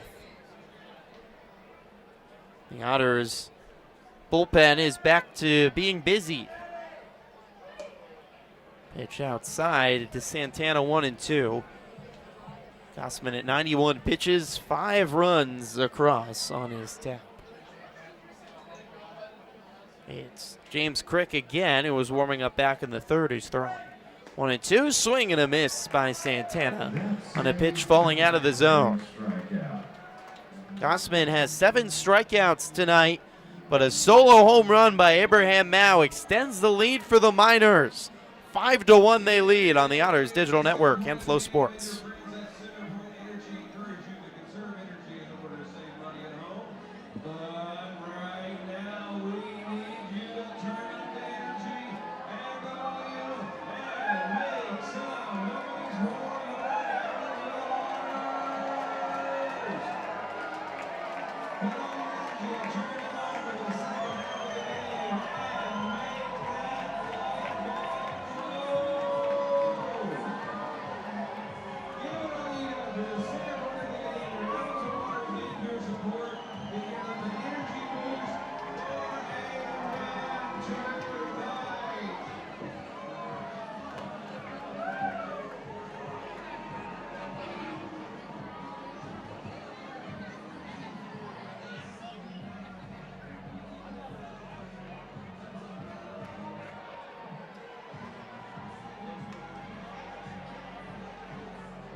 Four innings complete as we head to the bottom of the 5th inning. From Bosse Field here in Evansville, sun starting to set on an overcast Thursday. Griffin Baker spectacular so far for the Sussex County Miners, and he's gotten plenty of run support from his bats. A 4-run 3rd inning and a solo home run by Abraham Mao in the 5th, adding to Mao's excellent day, and a 5-1 lead for Sussex County in the bottom of the 5th inning. George Khalil will lead things off in the bottom of the 5th for the Otters, who need to find some runs in fast if they want to take this series. Khalil shows bunt, lays one back to Mao, comes off the mound, fields it, throws to first in time to get Khalil one away. Khalil has 4 bunt base hits on the season, but not able to execute one there. Yeah, usually a guy who has great control over his bunts, but just puts this one right back at the pitcher. Still not the easiest play because left-handed Baker has to wheel his body all the way around before making the play, but about as routine as it gets for a pitcher fielding a bunt there. Aaron Beck comes to the plate. Picks the first pitch outside for a ball.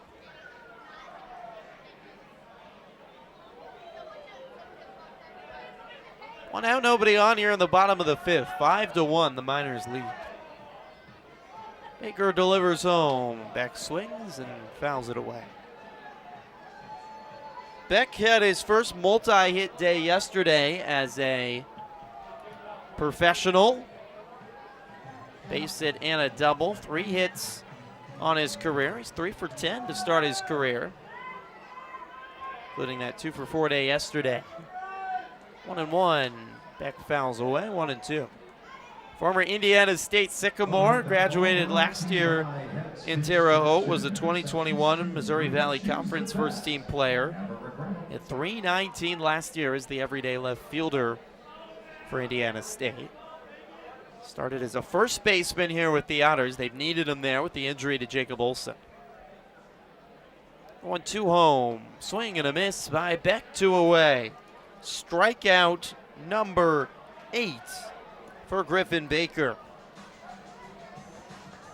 The catcher, number 10, Jake Green.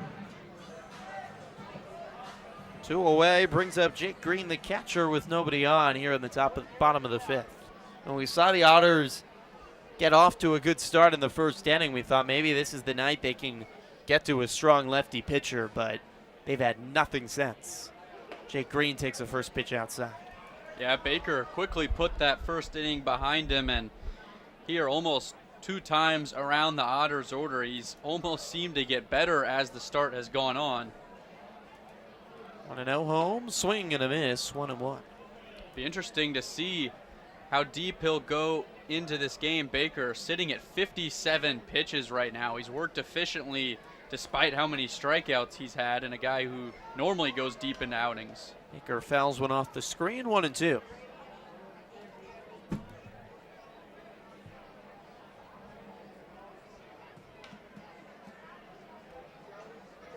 Five runs on 9 hits and no errors for Sussex County. Just 1 run and 2 hits for the Otters. No errors here in the bottom of the fifth.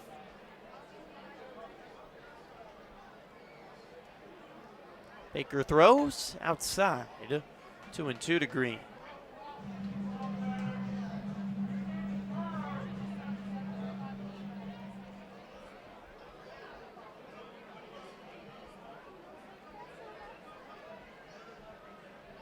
Two and 2 home. Green fouls it away, left side.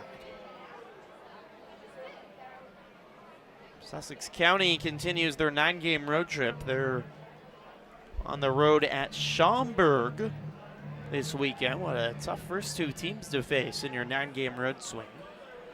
The Boomers in first place in the Frontier League West, half a game up on the Otters. 2-2. Green fouls off the screen. Otters, as Lucas mentioned earlier, head to Florence. First time facing the Yalls this weekend. It's the last team out of the Frontier League West the Otters have yet to face. Yalls having a good season, especially outside of, they struggled on their East Coast road trip, but otherwise have had a really good June.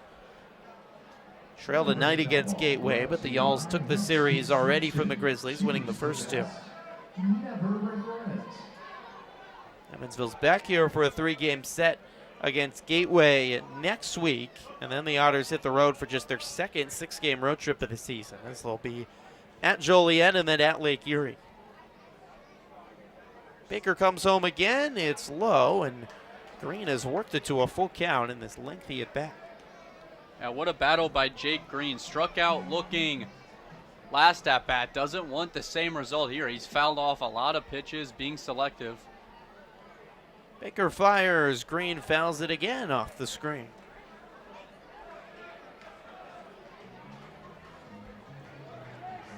Otters trail 5-1 here in the bottom of the fifth.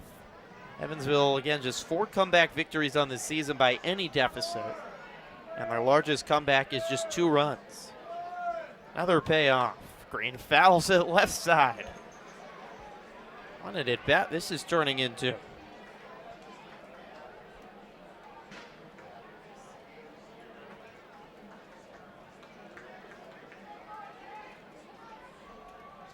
Green's going to call time. This is where the pitch clock starts to feel too fast. You're exhausted at this point, especially the batter facing all these pitches and fighting and crapping and clawing. Can use a few extra seconds. Baker fires home. Green swings and drives one out to left. Anu back at the track. It is off the wall. Green hustling to second. He's going to take a big turn and hold up there. A double for Drake Green, and one of the better at-bats we've seen from an Otter batter all year. He faced over 10 pitches. We'll get the number in a second. It was an 11-pitch at-bat by Drake Green before he bounced one off the left field wall, narrowly misses a home run, but has a 2-out double here in the 5th. Yeah, probably the hardest worked at-bat we've seen all year, and the most well-earned hit you'll see from an Otter so far. What an at-bat by Jake Green. Struck out looking his first time around, wasn't going to go down easy there, and drives a ball to deep left field. Back to the top of the order, and Noah Myers, who takes the first pitch outside. Well, if nothing else, the Otters certainly would like to see a different pitcher than Griffin Baker. An 11-pitch at bat is going to really help run up a pitch count. 1-0 to Myers is popped up into left field. Back is Anu at the track, looking up, it's gone! Noah Myers, a 2-run home run, and the Otters cut the lead in half.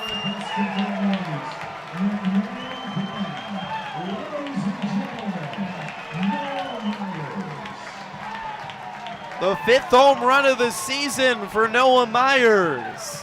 A 2-run blast, and it cuts the lead to 5-3. And that ball carried more than I think you and I certainly thought it was gonna. Noah Myers, a guy who has some pop in his bat, is able to take the ball the other way and puts it all together right there. That's just what the Otters needed to work their way back into this ball game. It was a ball that honestly didn't look as hard at his greens, which ended up falling short. But Myers' ball just kept on carrying over the wall. It wasn't hit super hard at 94 miles per hour, but the launch angle was 33 degrees. 1-0 by Skinner is driven into left. Coming in is Anu, and he won't get there. It one hops in front of the left fielder. A base hit for Skinner, and all of a sudden, the Otters have something going against Griffin Baker. And we talked so much in our broadcast yesterday, Griffin, about how much of the offensive production from this Otters ball club comes with 2 outs. I mean, Griffin Baker was dealing, and he was a strike away from getting out of this inning. Had Jake Green to a 2-2 count. Green didn't give up, and that's just the mentality of this Otters lineup when they've got 2 outs in an inning and trying to fight their way back in their biggest comeback of the season. This is how you do it. Some 2-out hitting. See if Dakota Phillips can keep us rolling. Mark Papas, the pitching coach for Sussex County, has not been busy this weekend with the excellent pitching by the Miners, but he's had to have a quick word with Griffin Baker. It's only happened because of Jake Green. 11-pitch at bat before launching a double off the left field wall. Noah Myers follows with a 2-run home run. Now a base hit by Ethan Skinner, all with 2 outs, and it brings up Dakota Phillips. Phillips swings at the first pitch, a liner off the glove of Juan Santana, the first baseman, into right, but a great job by Zimmerman to throw to first, the second baseman, for the 3rd out.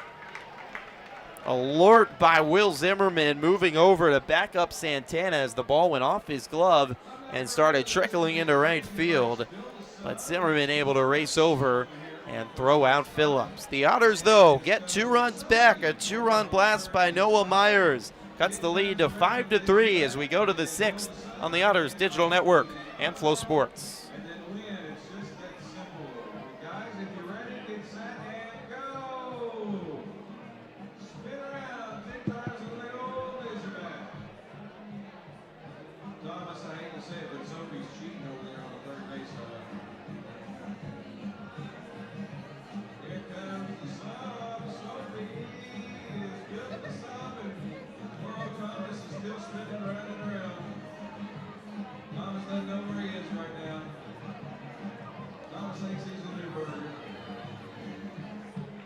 Sophie's got it over there off the 3rd base line.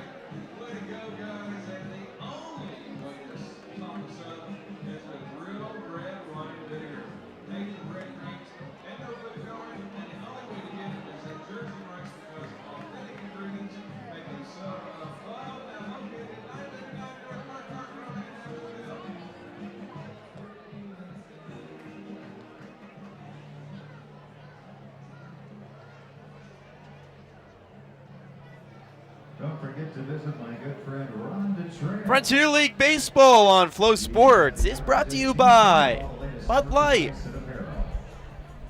Evansville called the bullpen. 5 innings complete from Bosse Field. An entertaining ball game with some runs scored between the top 2 pitching staffs in the Frontier League. 2-run blast by Noah Myers, cutting the lead to 5-3 for the Otters. And Evansville now goes to their bullpen with James Crick coming out of the pen for the Otters. Crick, a 3.38 ERA in 12 appearances, has allowed just 6 earned runs in 16 innings pitched, 15 strikeouts, does have 12 walks.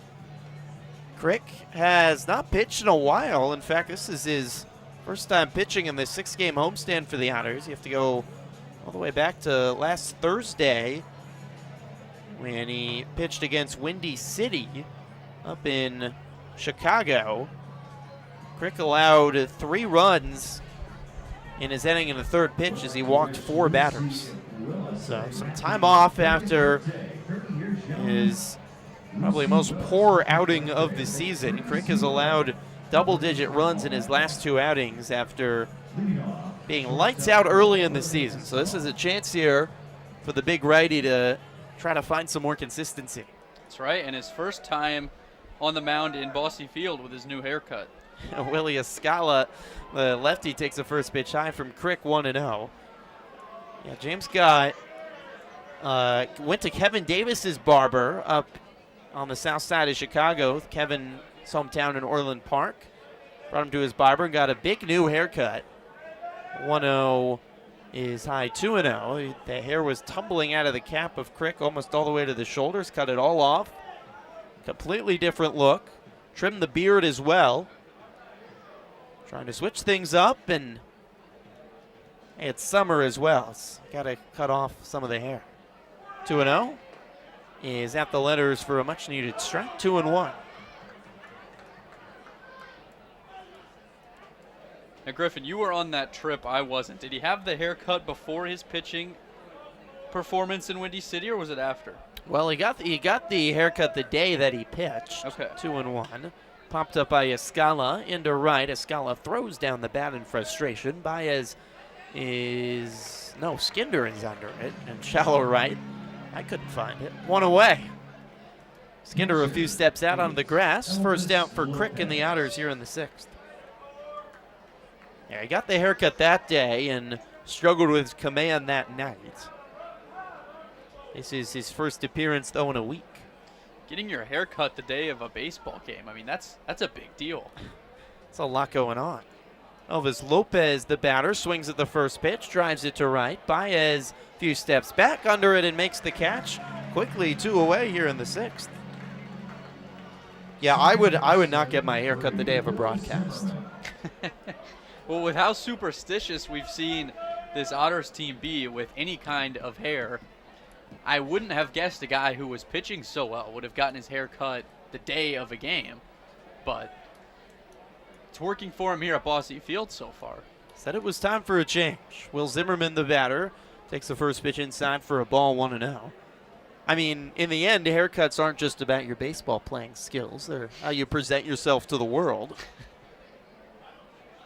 So they have to consider more than just their pitching and hitting stats as Zimmerman takes low, 2-0. Got big lives to lead, though the demanding baseball schedule doesn't allow for a whole lot of time away from the ballpark. 2-0 to Zimmerman is a strike at the knees, 2-1. The road is actually where there's more time for guys. I was talking about when we were at Windy City a little bit. We had a rainy day off with a rain out on Tuesday, and guys had to find a variety of activities. 2-1. Inside 3-1 to Zimmerman. The one thing I regret doing that I should have done on my day off there is there was a Porsche dealership right next to the hotel, and I should have gone in and pretended to try to buy a Porsche. 3-1 by Zimmerman is swung on and driven into center. Coming in is Quiggle, and he makes the grab for the 3rd out of the inning. James Crick, new haircut and all at Bosse Field, sends the Miners down in order. Evansville looks to continue the rally in the bottom of the 6th as Sussex County leads 6-3 or 5-3 on the Otters Digital Network and Flow Sports. Brought to you by Drake's. We need everybody to get up and dance because Drake's is your go-to for 24 beers on tap. Big burgers and the freshest sushi in all of Evansville. Visit Drake's at 1222 Birchwood Road, DrakesCoachWay.com. While we're dancing, one of my favorite Tucker agents, Brian Spear, is at the ballpark. Good to see Brian Spear and welcome him.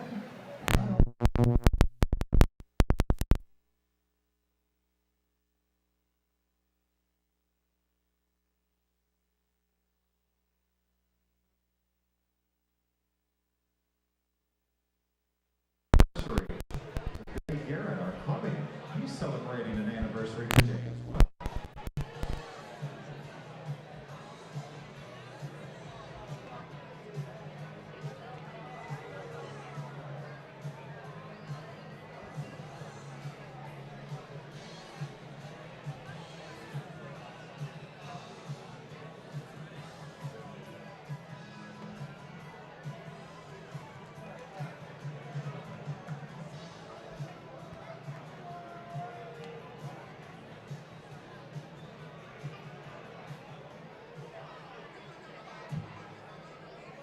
The right fielder, number 33, Jeffrey Baez.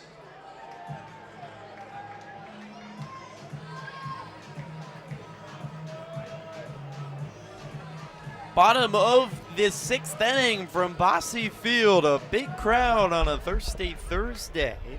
And the Otters trying to complete their biggest comeback of the season. They plated 2 in the bottom of the 5th to cut the lead in half as it's now 5-3.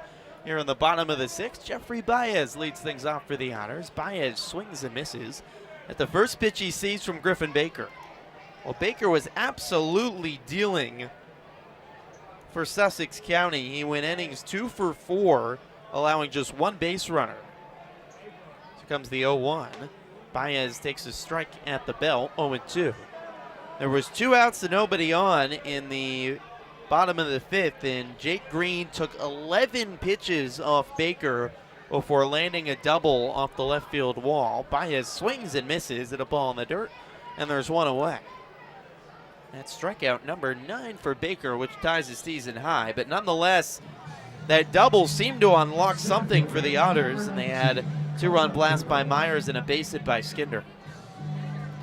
Yeah, and the Miners, a team who are tough to come back against. A good start to that journey, though, for the Otters. Just chip away at that lead. Connor Quiggle to the plate and swings and misses at the first pitch.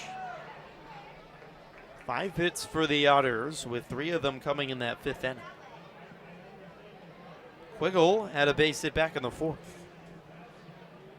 Baker winds and throws. Breaking ball at the knees, 0-2. And the breaking ball has been a beaut tonight for Griffin Baker. Well executed, and that's been the majority of his swings and misses. 73 miles per hour. 0-2. It's bouncing low, 1-2.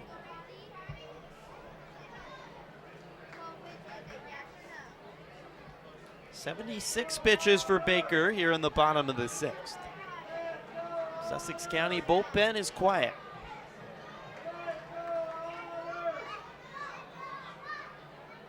One-two home. Outside, 2 balls and 2 strikes.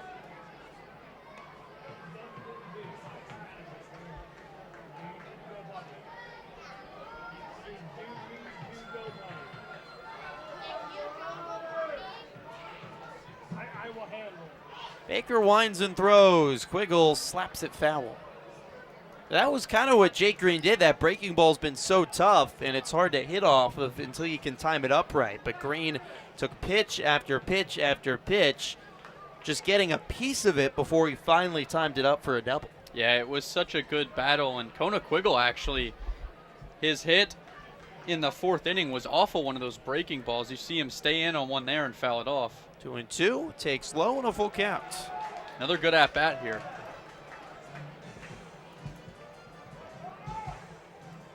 One out, bottom of the sixth. Sussex County leads 5-3, a rubber match between two of the top teams in the Frontier League standings.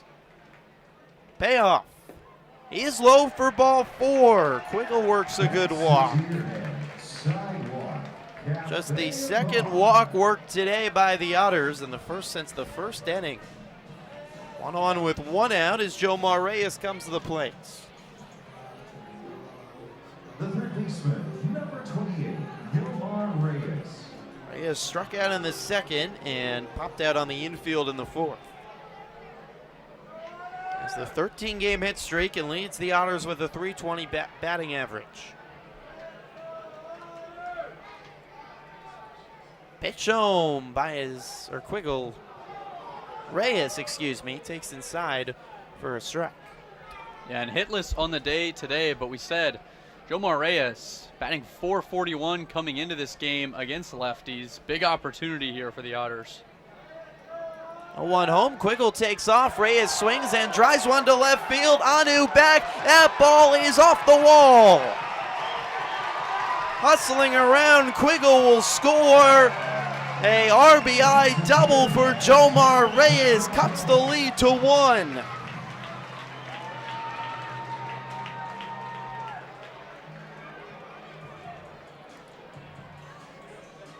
A 2-strike double for Jomar Reyes off the base of the left field wall. And the Otters have totaled 4 runs off Baker. This is the most Griffin Baker has given up all month. He had thrown 4 straight quality outings. Evansville's now just a run away from tying it. And Reyes sits back on another one of those breaking balls. He picks up left-handed breaking balls so well. And here we go, just 1 run. George Khalil takes inside, 1-0. 1 out here in the bottom of the 6th, a run across. Quiggle walked, then the RBI double by Reyes. Quiggle was going on the pitch, so it allowed him to easily score. 1-0. Khalil swings and drives one to left field. Anu at the track, and leaping, can't make the catch. Ball's on the dirt. Reyes hustling around. Here comes the throw home. Reyes is out. Khalil will go to third, but there's 2 outs.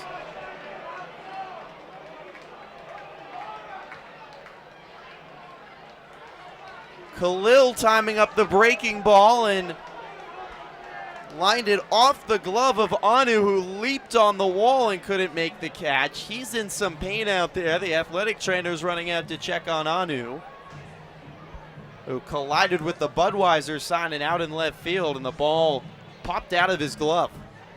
What a tough break there, but a really good relay by the Miners and caught Reyes by a few steps. How about George Khalil, though? 4 for 7 in the series coming into this game. That now his 5th hit of this series. And it was a great job by Harris, the center fielder, to come up and bring the ball in, relayed in by the shortstop Escala. And you're right, they had Reyes out by a mile. Khalil did alertly go all the way to third, so brings the tying run 90 feet away as Aaron Beck getting ready to come in. There's action in the Sussex County bullpen, but for now, Griffin Baker stays on the mound. 87 pitches for Baker, but the Otters have finally timed up his breaking ball. Reyes, an RBI double. Khalil with the double of his own, with Reyes thrown out. 2 away and Aaron Beck to the plate. He's 0 for 2. Lefty on lefty matchup. Baker comes home and Beck takes a strike at the knees.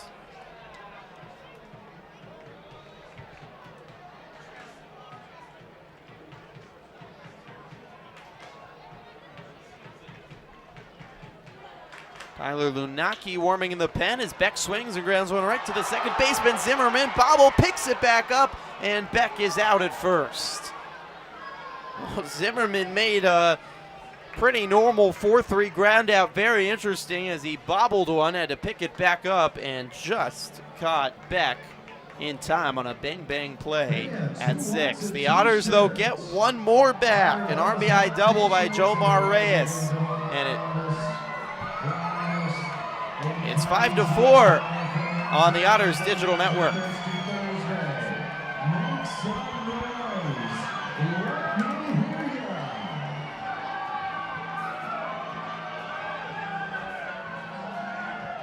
we are approaching the end of the Margaritaville jersey auction. If you want to place a jersey, you have 3 outs to make those bids. 3 outs to make Margaritaville bids on those jerseys. 7th inning stretch, bidding will close. Skip the liner, then come back from your own home. The self-service options at Heritage. Heritage, a proud partner of Evansville Otters baseball.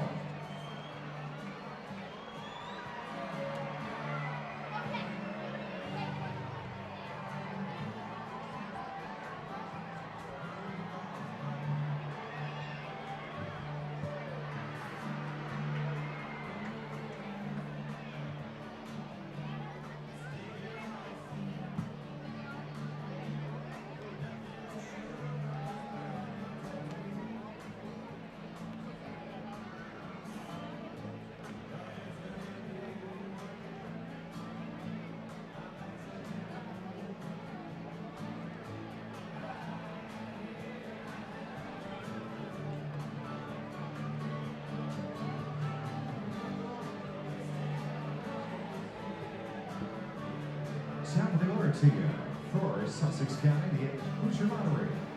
Strikeout batter, beginning right field 7, Edwin Mateo. 5-4 lead for Sussex County as we move to the top of the 7th inning from Bosse Field.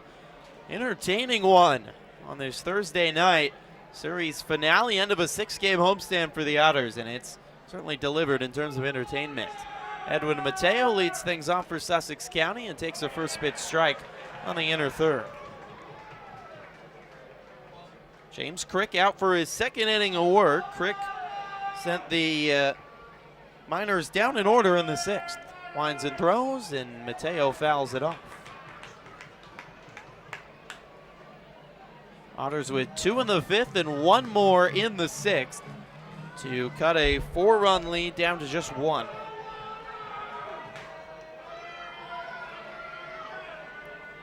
Crick winds and throws. Breaking ball outside corner. Strike 3 called. Nasty from Crick. 1 away. Mateo left looking. 1 out here in the 7th. So the fastball and the slider and also a changeup from Crick. So far, bouncing back well after back-to-back rocky outings, a week off, and he's retired the first 4 Miner batters. Johan Harris, righty, stands in and takes a first pitch low. And Griffin Baker made his way down to the Miners bullpen to have some words with them. Not sure if he's coming out of the game for sure, if he was just kind of having a talk with some pitchers down there. Harris fouls 1 away, 1-1. You think with the Sussex County bullpen and how good they've been all season, that with a pitcher that appears to be fading and the Otters have figured him out, no reason to bring him back out for a 7th inning. Miners bullpen has not allowed a run against the Otters so far this series as Harris takes low 2-1.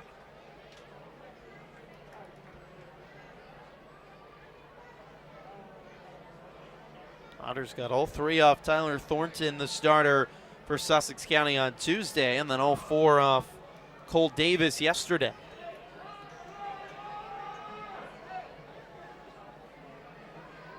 Two 1 home from Crick. Breaking ball well high. Green has to pop out of his crouch, 3-1. Otters have some more action in their bullpen. The Margaritaville jerseys aren't helping my eyesight.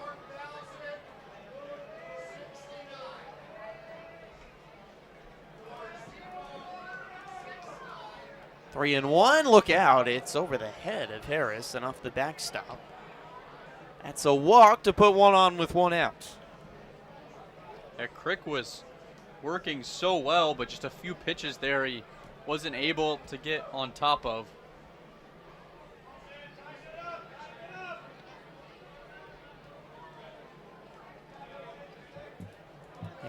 Max Peterson is wandering on out to have a word with Crick. The main issue with James Crick the last 2 outings has been the command. And after the walk, that's going to do it for the righty from Michigan. He pitched well, though, retired the first 4 batters, and it'll pave the way for the lefty, Hunter Clucky, coming into the game for the Otters with 1 on and 1 out in the top of the 7th. The Miners lead 5-4. We'll be right back on the Otters Digital Network and Flow Sports.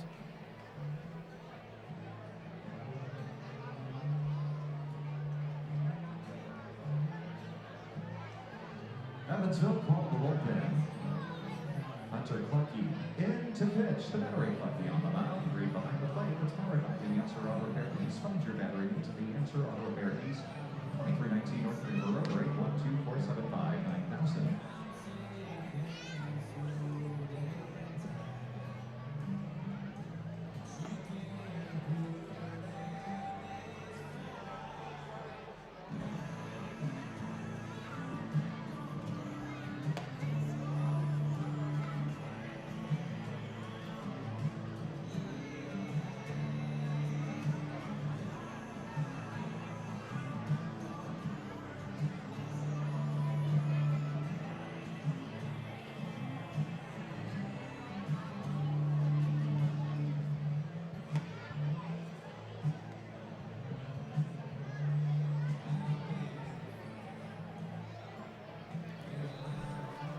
Back in Bosse Field, it's buzzing tonight in front of over 4,000 fans, rooting on their Otters and hoping for a series victory over the Sussex County Miners. These 2 teams half a game back of first place entering tonight.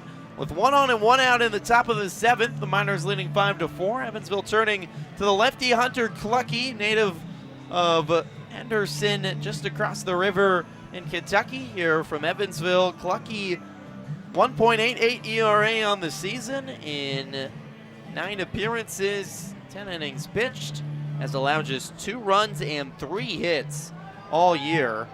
Designated hitter, 44. I know, make it 11. I was reading the wrong player stats. He's got 11 appearances on the year, 14 and a third innings pitched. He's allowed 3 earned runs, 12 hits. It's still very impressive. Yeah, he's been so good, and Peterson decides to go with the lefty on lefty matchup here with Stupinski coming to the plate. Kevin Stupinski, the lefty, who is 1 for 3 today, based it back in the first. Harris at first with 1 out. He was walked by Clucky, who got the first 4 Miners batters retired before the walk. Clucky comes home. Away goes the runner, dropped by Jake Green behind home plate. And Harris has a stolen base at second. It's a great jump by Juwan Harris. Not sure Green would have caught him anyways. This is a really bold move there to take off on the first movement of a lefty coming out of the pen. You haven't seen their pickoff move yet, but just figures Clucky won't go. Ball low to Stupinski, 2-0. Otters trailed by 4 runs after a 4-run third for the Miners in a solo home run by Abraham Mao, who's had quite a day in the 5th. But Evansville's clawed back. The 2-0 is high, 3-0. The Otters plating 2 in the 5th on a 2-run home run by Myers, and 1 more in the 6th. Clucky pitching for the 2nd time in this series. The 3-0 home on the outside corner, 3-1. Clucky pitched an inning against the Miners on Tuesday. Allowed just 1 base runner to reach on a walk, 1 strikeout, no runs, no hits.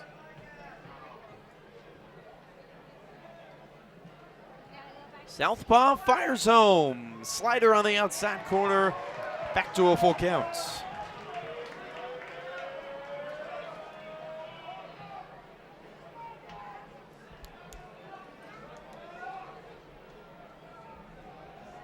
Clucky on the left side of the rubber. Black glove sets just above the belt. Small kick and a throw. Swung on and grounded past the first baseman, back into right field. Harris hustling around. The throw home is not in time.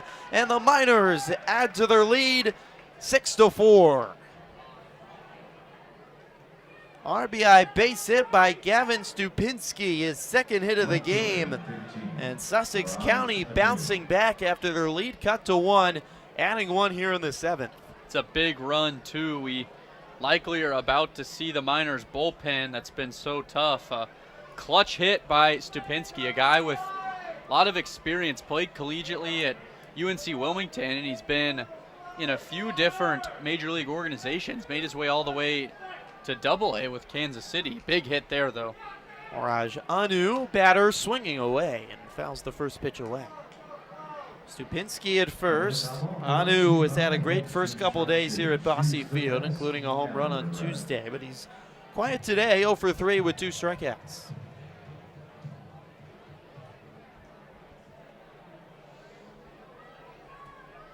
Clucky delivers home. Outside, 1 ball and 1 strike.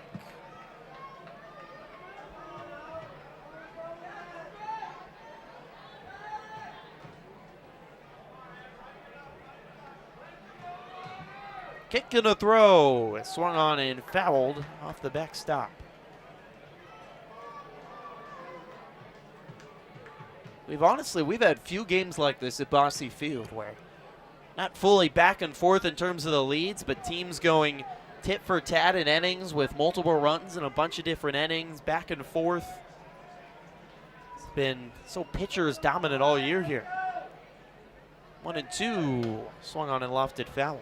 Yeah, no doubt. We've had a lot of games that seem to be settled pretty early on in the game, and then we've had a few where teams have come back late, but this certainly has been an entertaining watch for the crowd. Like you said, just trading blows out there and a lot of really tough at-bats against good pitchers. So every hit has been so impressive. 1-2, check swing on a pitch inside. Did Anu go? No, says first base umpire Clark Morgan. 2-2. 20 of the 35 games the Otters played this season have been decided by 4 runs or more. They have not played in a lot of close games this year, and the Otters have only come back from deficits 4 times all season. Trying to break that tonight. 2-2. Swung on and pumped up into center field. Quiggle coming in, Skinder going out. Quiggle's going to call everyone off and make a jogging catch for the second out. Stupinski back to first. 2 away here in the top of the 7th. Third baseman, 6. Brings up Abraham Mao. What a day for the third baseman. 2 for 3. An RBI double, 2 RBI double with 2 outs in the third, a solo home run in the 5th. Yeah, he's been a solid glove at third base this whole series, and back came to life today. First home run of the season. He's shown some pop. First pitch to Mao is a strike at the knees. Miners look like they're going to the bullpen in the bottom of the 7th inning. Now a 2-run lead.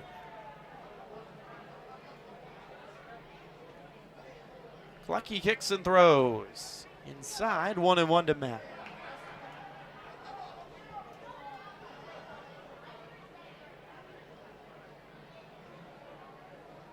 Ten hits for Sussex County, 7 hits for Evansville. Pitch is swung on and lofted hard down the left field line, but well fouled. It bounced off a table and goes all the way back actually into the field. That's how hard that ball was hit. Now is making good contact tonight.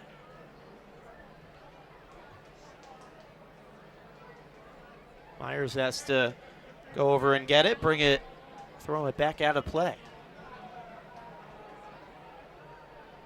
Sun is set, lights are into full effect. Highly entertaining Thursday evening brawl. 1-2, pulled outside, 2-2.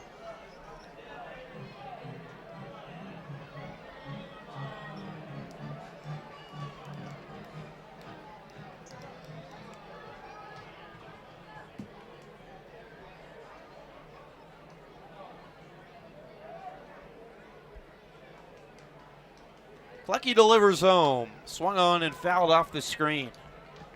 Now you're right about the long at-bats, and that's what it takes. You're facing the top 2 pitching staffs in the league.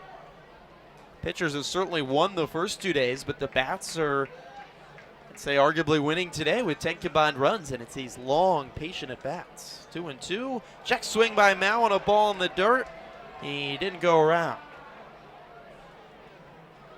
Yeah, hits have been hard-earned today, and I don't think either of us necessarily thought we were going to see 17 hits and not even be through halfway of the 7th inning, but there have been some really good at-bats by both sides. You got to give a lot of credit to the hitters today. Another pitch home, and Mao fouls it away. The pitch before was actually fouled off the end of the bat. It was ruled a foul, so it's still 2-2. There's only 11 combined hits yesterday. 17 already today. Clucky trying to finish Mao. Another long battle between pitcher and batter. Clucky comes home. Mao swings and pokes one into right field. It's down for a base hit. One hopping in front of Baez. Mao has a 3-hit day.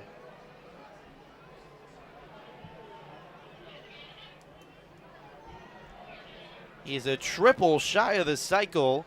The double in the 3rd, the home run in the 5th, the base hit in the 7th, and he keeps the 7th going with now runners at 1st and 2nd. How about that?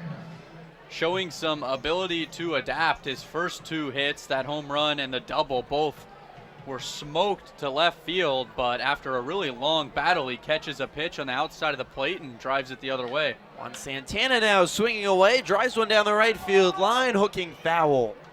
Bouncing along the dirt down the line. Stupinski at 2nd, Mao at 1st.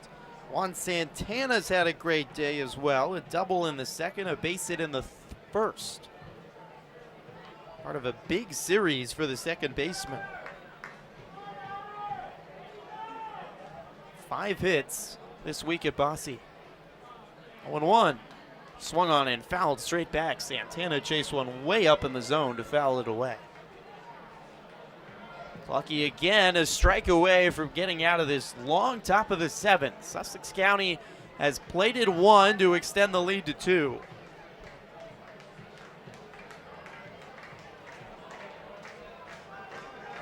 Oh, 2. Swung on and chopped foul to the left of the bag.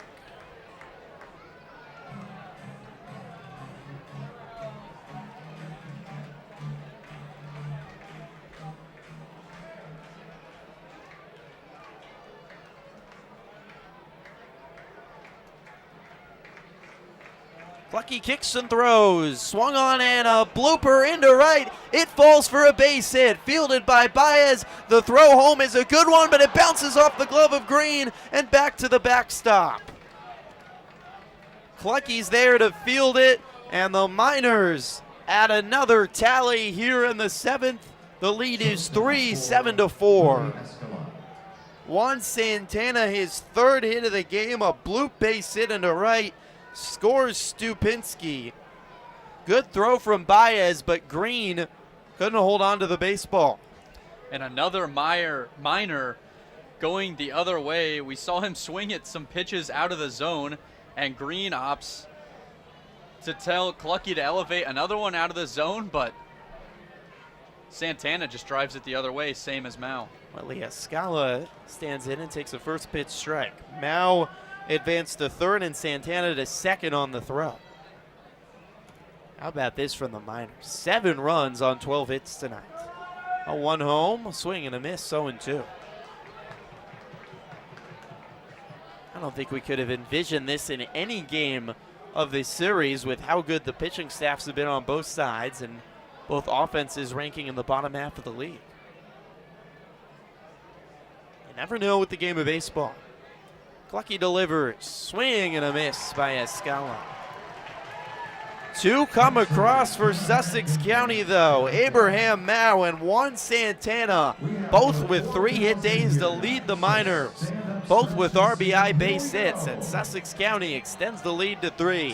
7-4, we stretch at Bosse on the Otters Digital Network and Flow Sports. Buy me some peanuts and Cracker Jack.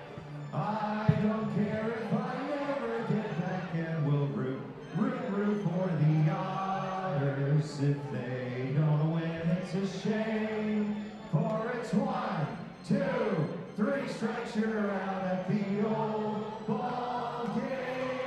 nicely down. Let's get some runs.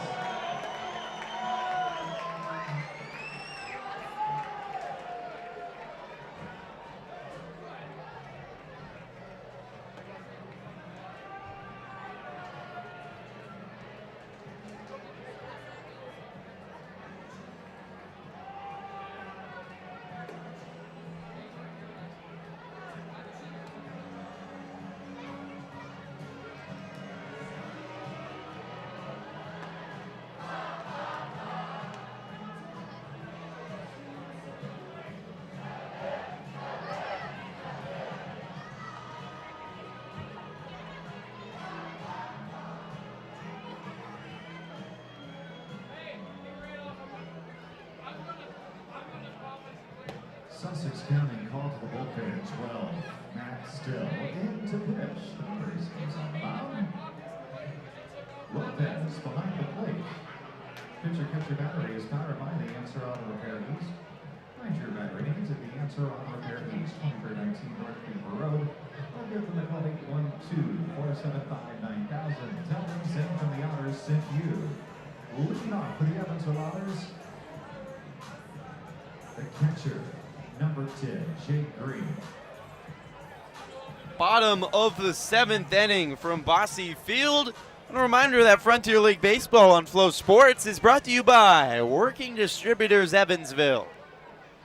7-4, Sussex County leads in a exciting high offensive ball game on this Thursday night. 6 innings complete for Griffin Baker. The day is done for the Miners starter. And Sussex County going to the bullpen with Matt Still making his 9th appearance of the season. He's been lights out. An ERA under 1 as his first pitch to Jake Green is in for a strike. Still a .75 ERA. In 8 appearances, allowed just 1 run, 6 hits, 11 strikeouts in 12 innings. 0-1 home. He is low, 1-1 to Green. Still pitched on Tuesday. Or check that. He hasn't pitched this weekend or this week here in Bosse. Still takes low, 2-1. Last outing was against Trois Rivières last Tuesday when he went an inning in the 3rd scoreless. His only run given up was back on June 1st. 2-1 pitch on the inside corner for his strike, 2-2. That call's been there all day by Brad Wilson.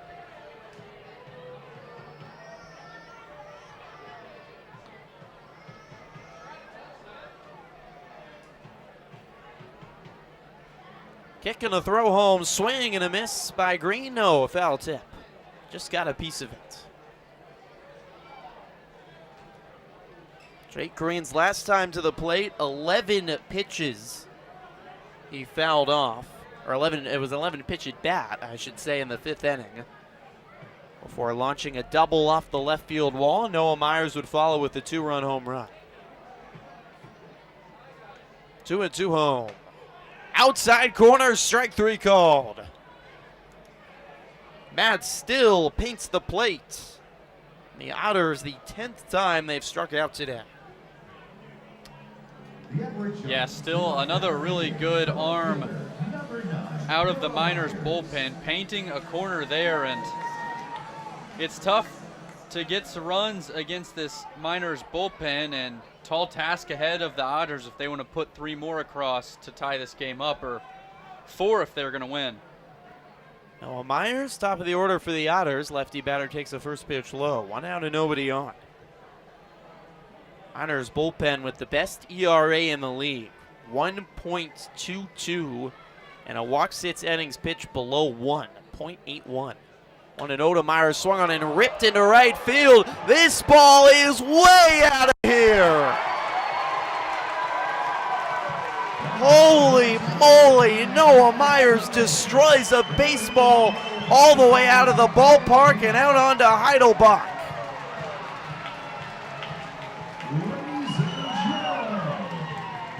A 2-home run day for Myers, and the solo blast cuts into the deficit, back to 2. We saw Myers go opposite field in the 5th inning with his last home run, but gets out in front of this one, and where we traditionally see most of his power down the right field line, absolutely gets every bit of that baseball. 400 feet on the button out of the ballpark. Just the second runoff still all year. The Otters only wish that there were some runners on base. Ethan Skinder, the batter, took a first pitch up and high and takes the second pitch high for a ball, 2-0. 2 home run day for Myers. He now has 6 homers on the season. Just destroyed that baseball. Still comes home, and it's outside 3-0 to Skinder. I always wonder how a pitcher reacts. He still hasn't allowed a home run all year. Yeah, a guy who paints the corners a lot. He just left one over the plate there for Myers and maybe second-guessing himself a little. 3-0 catches the inside corner, 3 balls and 1 strike. It's the first multi-home run game for an Otters player not named Jeffrey Baez, with the 2 by Noah Myers today. 3-1, a check swing that Skinder couldn't hold up on a pitch up in the zone, and a full count. And a really good hitter's count there for Skinder. If you're going to take a hack at 3-1, you want to be sure of it, but Skinder just a little check swing and see if he can battle here with a full count. Payoff pitch coming to Ethan Skinder. Still shaking off a couple signs from Lopez. Now likes what he sees. Sets at the belt. Kicks and throws. It's strike 3 at the knees. Skinder knew it too. Well, sandwiched around the home run. 2 strikeouts looking for Still. And the big help of the 2-run 7th inning for the Miners is 1 run only cuts into the lead. The Otters still looking for 2 more as Dakota Phillips comes to the plate with 2 outs and nobody on. Phillips a RBI double back in the first. He's 1 for 3 today. Lefty to face the ready pitcher Still.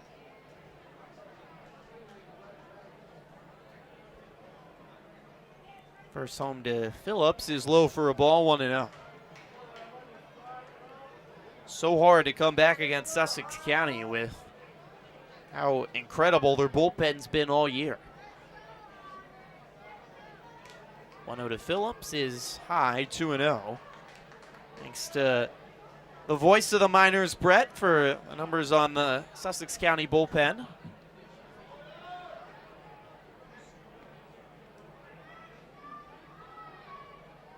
Sussex County, the top ERA in the league at 2.59 entering the series. The Otters right behind at 3.12.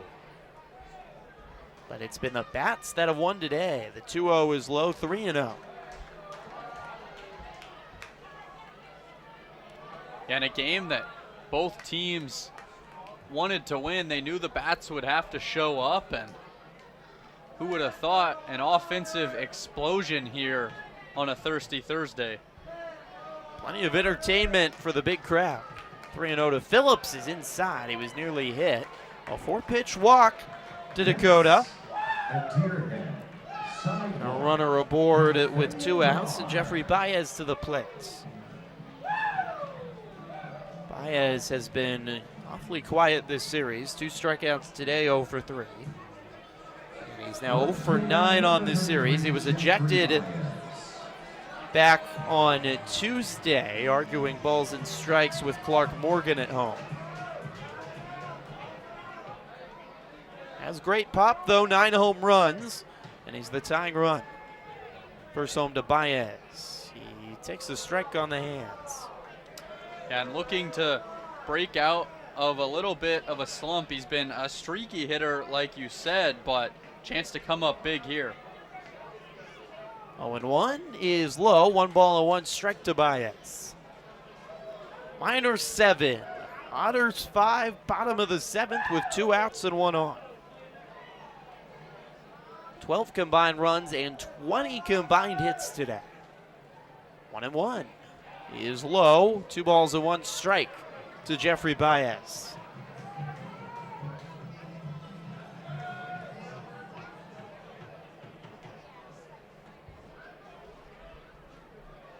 Still working out of the stretch. Sets at the back belt. Takes a big deep breath. Kicks and throws. Outside, 3-1.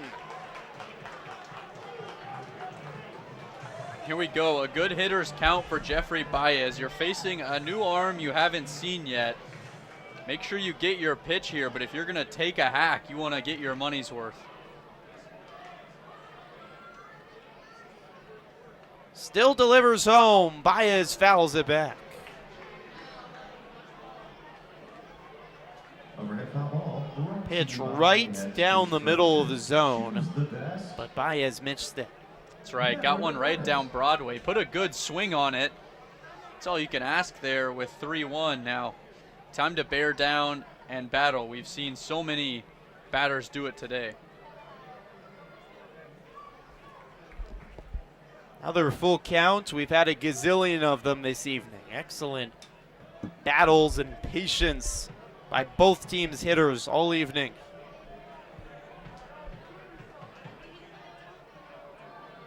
Payoff from Still. Oh, he bounced it in the dirt. Trying to throw a little too hard from Matt Still. He walks Baez, back-to-back walks, and the Otters have 2 on with 2 out, and Kona Quiggle, who's had a great series, coming to the plate. Now comes the Miners pitching coach, Mark Papas, to have a word with Still.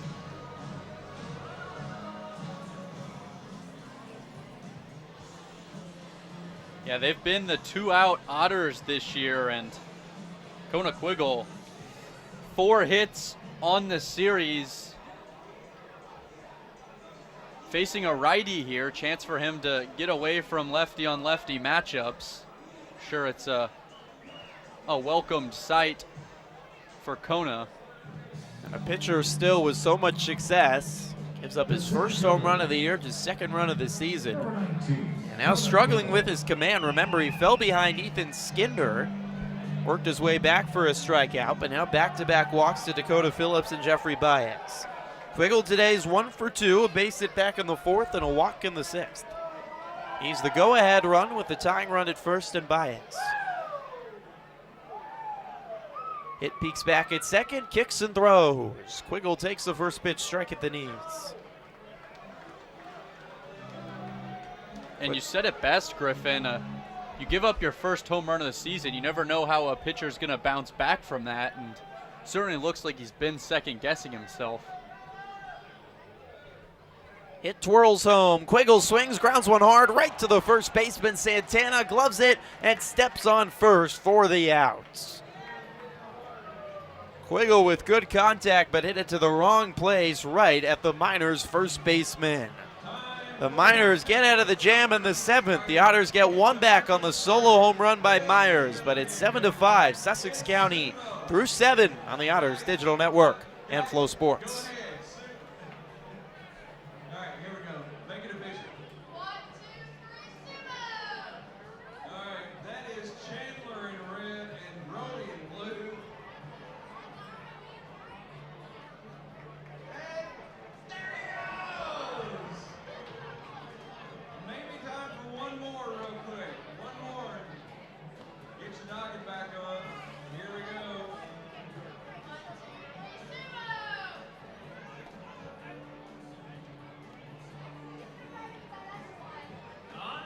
There you go. Hey, give them both a nice round of applause. That's awesome. That's the way you sumo. Thanks to our friends at Velvet Ice Cream. If you want some of that Velvet Ice Cream, it's available right now behind the first base concession.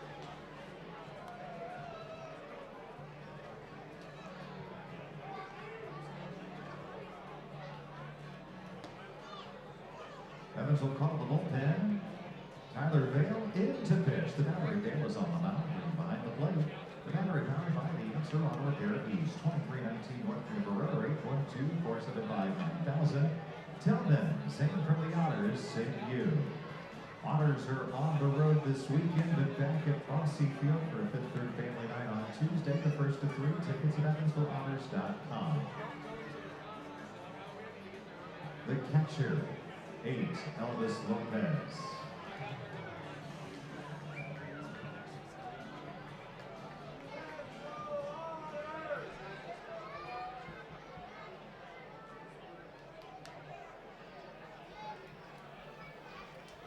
Welcome back to Bosse Field. The top of the 8th inning, 7-5 lead for the Miners over the Otters. Evansville hits the road to take on Florence this weekend, then back home against Gateway. The Miners continue their 9-game road trip. They're at Schaumburg before traveling up north to Ottawa. New pitcher is Tyler Vale for the Otters to face Elvis Lopez here on the top of the 8th. 7-5 lead for Sussex County. Swing and a miss by Lopez. 1-1 count. Vale, the all-time strikeouts leader for the Otters. Veteran in his 6th season here at Bosse Field. Just his 7th appearance of the year. 7 2/3 innings worked. A 2.35 ERA. 6 strikeouts and 2 walks. Contact pitcher. 1-1. Breaking ball in the inner half. 1-2. Vale has not pitched in nearly 2 weeks since June 11th against Schaumburg. That's right. Was really good in that outing. A little 1-2-3 inning. 1-2. Swung on by Lopez. Right to Khalil at short. It reaches up the glove and makes the snag. 1 out.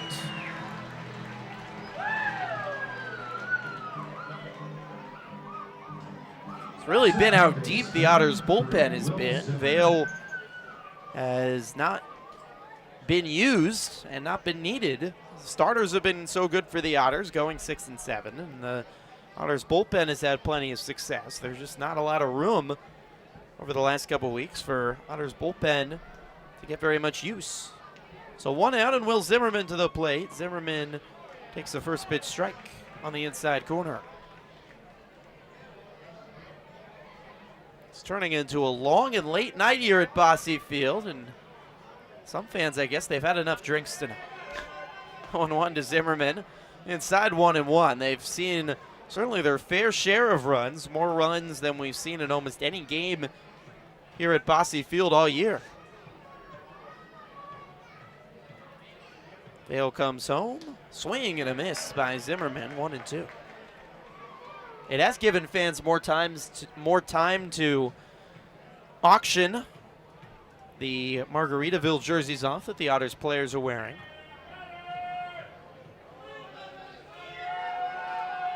1-2. Swing and a miss by Zimmerman. A pitch out of the zone. Nasty stuff from Tyler Vale, adding to his all-time strikeout totals here with Evansville.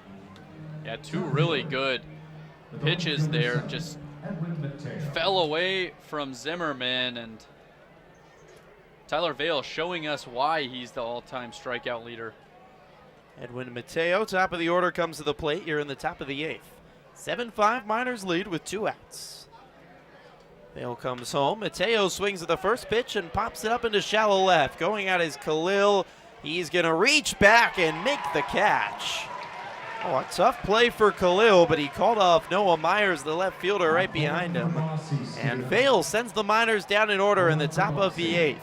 We're going to stay on the air here. It's the last game of a 6-game home series homestand. We thought we'd give you a treat. The Legends of Bosse Field race.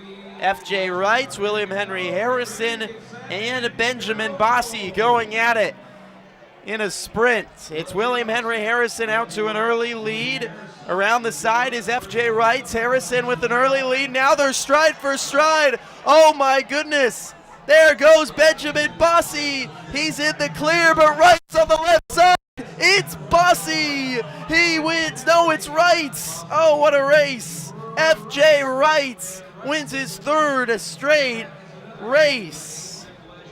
Bosse with quite a surge after Harrison took the lead. Lucas, that was one of the better races we've had all year. It certainly was, and our very own cameraman, John L. Smith, was actually Benjamin Bosse right there, if I'm not mistaken. but comes up just short. How about that? He was directing the show, and then he nearly won the Legends of Bosse Field race. That was a thriller, but wow. What a series for F.J. Wrights. He sweeps the series, wins all three. William Henry Harrison had won 4 races in a row, and John Smith cannot break the curse of Benjamin Bosse, who has only won 4 races. Since F.J. Wrights returned off the IL, Benjamin Bosse has not won a race. Yeah, but it was a good series of 3 races we had here at Bosse Field this week. We've had a lot of blowouts throughout the year. We even had one where 2 contestants held hands. We won't get into that. But 3 really competitive races, and what a week for F.J. Wrights. Well, an exciting Legends of Evansville race here at Bosse Field, but back to the good action on the field. A 7-5 lead for Sussex County here in the bottom of the 8th. 6 more outs needed for a Miners series victory here at Bosse Field. Only 2 teams have won a series here in Evansville. Otters still a chance to come back. Jomar Reyes will lead things off here in the bottom of the 8th. The Miners back to the bullpen as they bring in Ronnie Vocalo for the first time in this series. New Jersey righty native to face the middle of the lineup for the Otters, starting off with Reyes, who had a double his last plate appearance, 1 for 3, kick and a throw and a first pitch high. 10 appearances on the season for the righty, Vocalo. .75 ERA, 1-0 pitches, high 2-0. I mean, the numbers by so many guys in the Sussex bullpen are just incredible. Yeah, you see some zeros on the stat line in the ERA column for a handful of pitchers, and Vocalo, one of those guys, he's been lights out. 2-0 from Vocalo is on the inside corner for a strike. 2-1 to Reyes. Just 1 run allowed by the righty from Trenton, New Jersey. 10 appearances, has a save, 20 strikeouts in 12 innings. 2-1, swing and a miss by Reyes. A fastball blown by him. 92. Otters have 8 hits and 5 runs today, but they trail 7-5 here in the bottom of the 8th.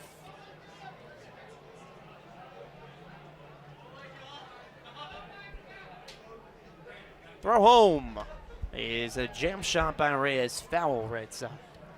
Overhead foul ball brought to you by Heads Construction. 4,069 fans here at Bosse Field. A terrific crowd on this Thursday night. Has had plenty of entertainment. Otters looking for their biggest comeback of this season. They trailed by as many as 4. The 2-2 outside corner, strike 3 called. Reyes goes down looking. Vocalo paints a corner there. We saw him run a few pitches inside on Reyes and then goes to the outside corner, showing us why he's been a strikeout machine here in 2023. Brings up George Khalil. He is 1 for 3 today, a double back in the 6th. Khalil moved up to the 7th spot today, the highest he's batted all year. Certainly playing his best baseball of the season. First pitch home, Khalil takes high. Khalil has 9 hits in his last 11 games. That's nearly half of his hits all season coming in the last 10. 1-0 from Vocalo is a strike. 1-1.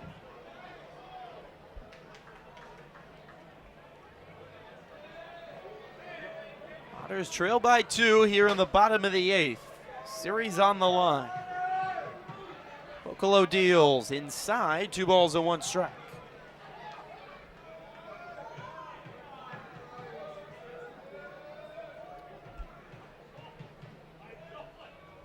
Gateway and Schaumburg have both won tonight, so the Otters will, even with a win, not take the lead in the Frontier League West. 2-1 home, swung on and fouled off the knee of the catcher Lopez. Is being checked on by Brad Wilson, making sure he's all right. New Jersey won a shootout with Empire State in Patterson 10-8. So Sussex County will also not be able to overtake the Jekylls in the Frontier League East standings. And some crazy numbers put up on the board tonight. Yeah, that one may be a little more expected. Two teams with a lot of offense and the Red Hinchliff Stadium, so. 4 teams, though, have scored double-digit runs tonight. Not sure we're going to get here at Bosse, but had certainly plenty of our own. Is pitch taken high by Khalil. Full count. Even Ottawa and Windy City, they played 9 innings and did not score a run. They go into the 10th inning. Windy City scored 3 in the 10th, and Ottawa scored 5 in the bottom half of the inning to walk it off. Payoff outside to Khalil.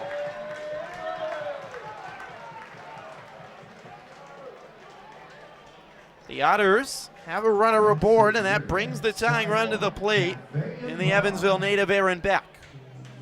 Beck 0 for 3 today. Has 3 hits on his young career. Debuted for the Otters just last Sunday after starting the year on the IL. Lefty batter to face the righty Vocalo.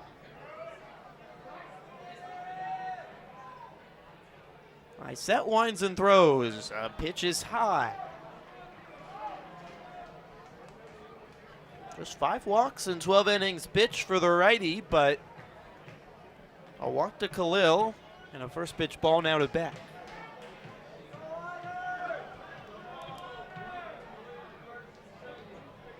Vocalo deals. Swing and a miss by Beck. He tried to tie the game up with 1 swing. Yeah, and it's a small sample size, but Beck, a left-handed hitter who hasn't looked all that comfortable against left-handed pitching, but back against a righty here and a big opportunity for the Evansville native. Step up by Vocalo. He bounces the ball to first, and Santana, good job scooping it off the mound before rubbing the glove up in the face of Khalil to make sure he was on the bag.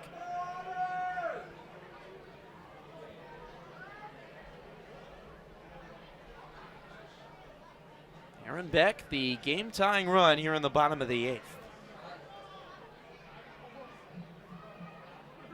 Here's the 1-1. Swing and a miss, 1-2. 92 up in the zone.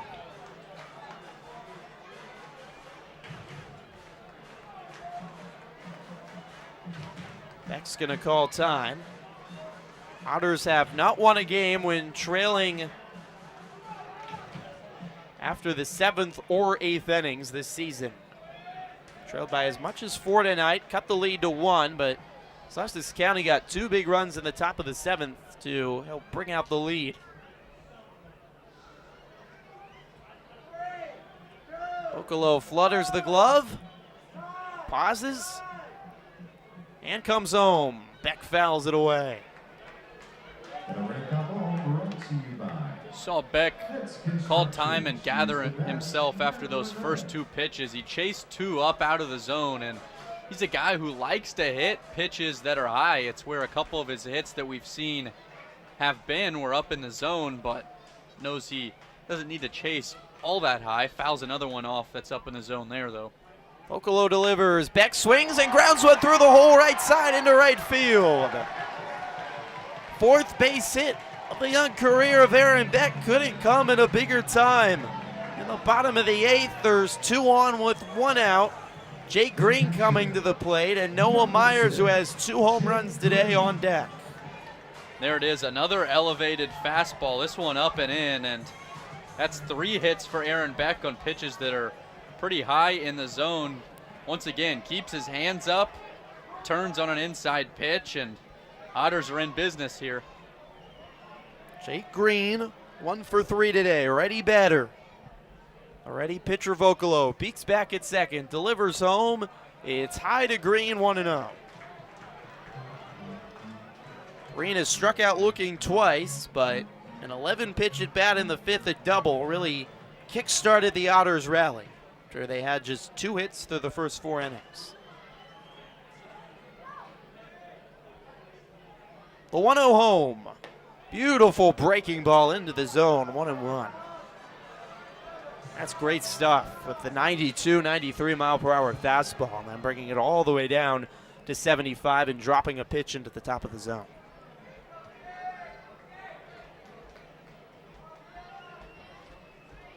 Vocolo peeking back at second. High kick and a throw, low and in the left-handed batter's box. 2 balls and 1 strike. That's a good point, Griffin. That's about the biggest drop-off in velocity we've seen out of any pitcher in the Frontier League between their fastball and their breaking ball. Almost a 25 or a 20 mile an hour difference. That'll throw you off. Swung on and fouled away right side. 2-2. Over team by Heads Construction. Section 2 and 3. Choose the best. Everyone in the ballpark's well aware of who lurks after Jake Green. Noah Myers has had a special night. He's on deck. 2 home runs in his last 2 plate appearances. 2-2 count to Green. Vocolo comes home. It's outside and a full count. Another good at-bat by Green here. This really all started back in the 5th inning when Green went 11 pitches deep into an out count at-bat before blasting a ball off the wall in left field for a double, and just been a staple of the Otters tonight, being tough at the plate. Biggest pitch of the ball game. It is low for ball 4.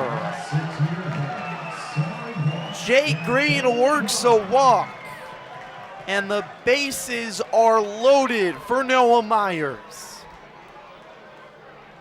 Khalil at third, he worked a walk. Beck poked a base hit through the right side for a base hit. Jake Green works a walk, and now Noah Myers, back-to-back home runs, comes to the plate with the bases juiced. Quick meeting at the mound. Elvis Lopez chatting with Vocolo, trying to calm him down and hopefully talk through their strategy here with Noah Myers at the plate. Yeah, it looks like we'll probably have the corners playing in for the Miners, but Vocolo, a guy who only had 5 walks on the year before coming into this game, now has 2 here in this 8th inning. Miners bullpen is quiet as Vocolo sets to face the lefty Noah Myers. A 2 home run game already. Vocolo comes home. Myers takes the first pitch strike.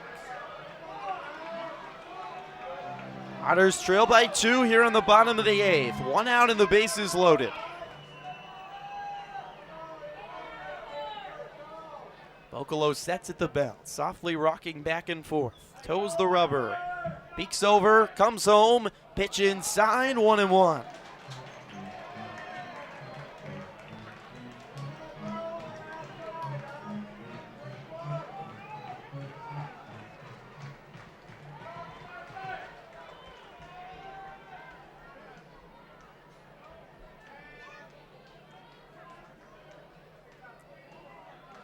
Vocolo kicks and throws. Myers fouls it off the screen.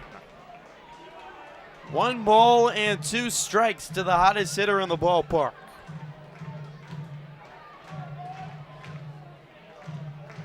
Vocolo wants a new ball.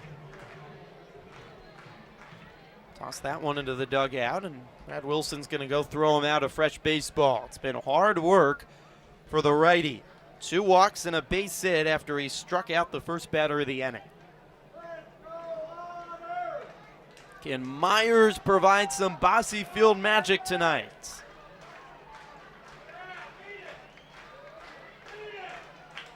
The 1-2, fouled away left side. Myers is a good guy to have at the plate too here for the Otters, at least bringing home a run. Not a guy who strikes out a lot as the leadoff batter. Yeah, he's been such a good leadoff batter this year. Goes deep into counts, doesn't strike out a lot, and normally will give you a really productive at-bat.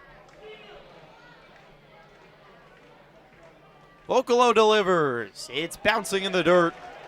Ball 2. 2 balls and 2 strikes.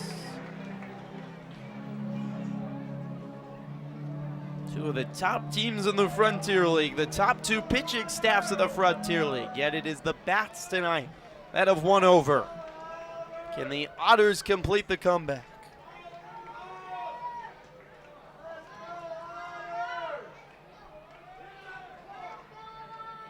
Vocalo sets and delivers. Outside a full count. Oh, what a gutsy take from Myers. Yeah, he will take some pitches that are close. He's usually right, though. He's got a great eye. He's very selective. You heard a collective sigh of relief from a packed Bosse Field there when Brad Wilson didn't ring him up. Nowhere to put him. Full count, bases loaded. 1 out, bottom of the 8th. Otters trail by 2. Vocalo delivers. It's strike 3 called.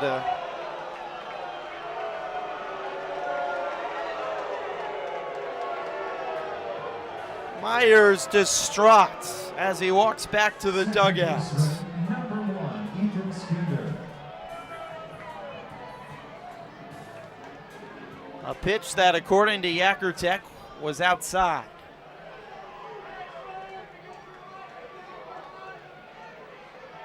And the Otters coaches are not too happy right now with home plate umpire Brad Wilson. The second out of the inning, the base is still loaded, and now it's Ethan Skinder.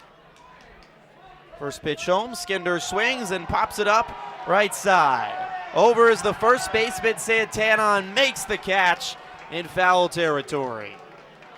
The Otters strand the bases loaded in the bottom of the 8th inning, and Sussex County leads by 2 as we go to the 9th on the Otters Digital Network and Flow Sports.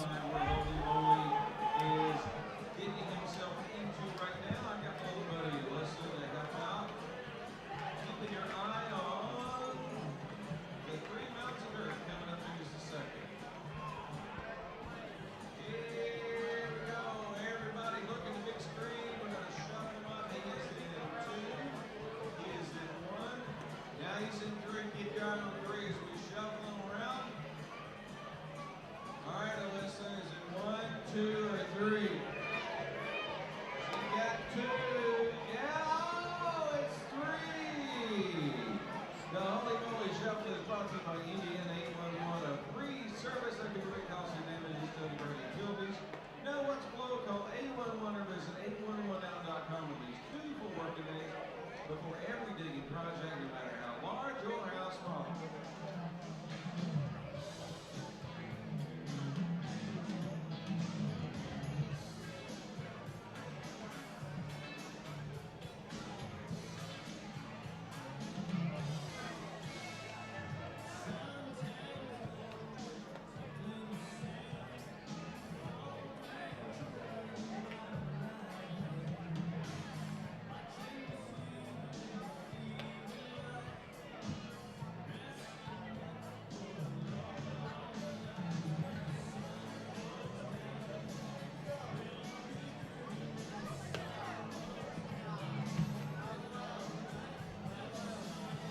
To the 9th inning from Evansville. 7-5 lead for Sussex County over Evansville.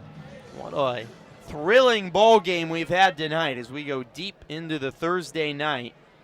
12 runs put up, a combined 21 hits from the two sides, and a close ball game here into the 9th inning. Tyler Vale out to work the top of the 9th and try to keep it a 2-run ball game. First pitch taken for a strike by Jawan Harris. Otters had the bases loaded with 1 out in the 8th. There's the 0-1. Harris checks his swing, went around 0-2.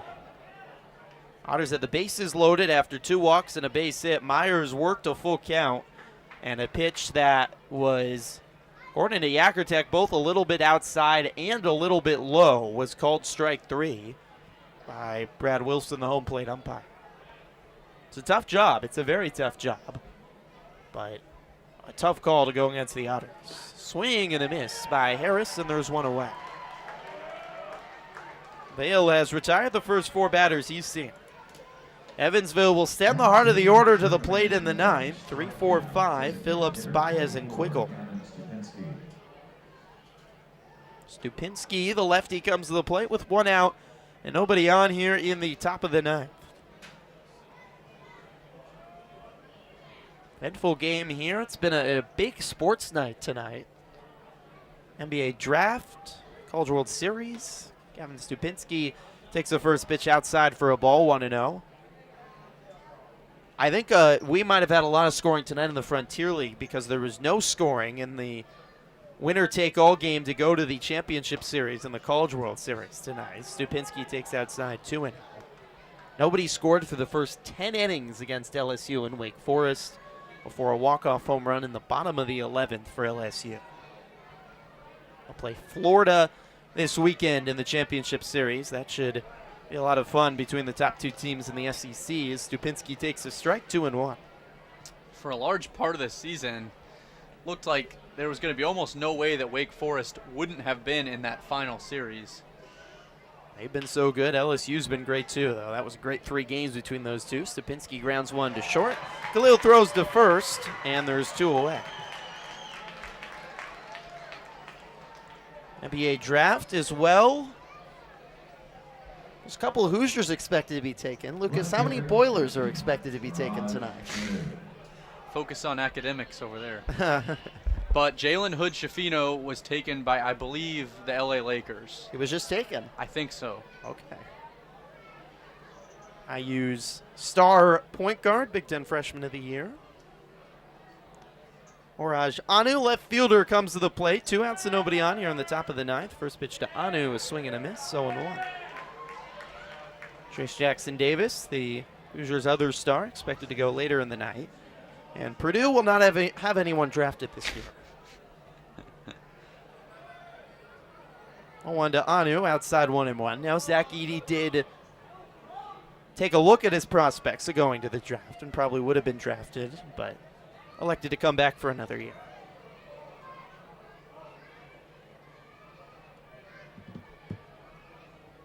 Vale comes home. Anu fouls it away, 1-2. Vale can work 6 up, 6 down to get us to the bottom of the 9th and give the Otters one final chance at a comeback victory. Yeah, this is about as confident as I've seen Tyler Vale on the mound. Mentioned went 1-2-3 in his last outing against Schaumburg. Had quite the wait before stepping back out on the mound again, but he's been automatic tonight. 1-2 outside, 2 balls and 2 strikes. And the Otters are really going to look back if they don't win this game at the top of the 7th inning, as Harris was walked, stole second, the 2-2, swing and a miss by Anu. And that's out number 3. But anyways, in that 7th, Stupinski would get a base hit, and then Mao and Santana would both get hits as well, and 2 runs ended up coming across, and that's the difference right now in this ball game.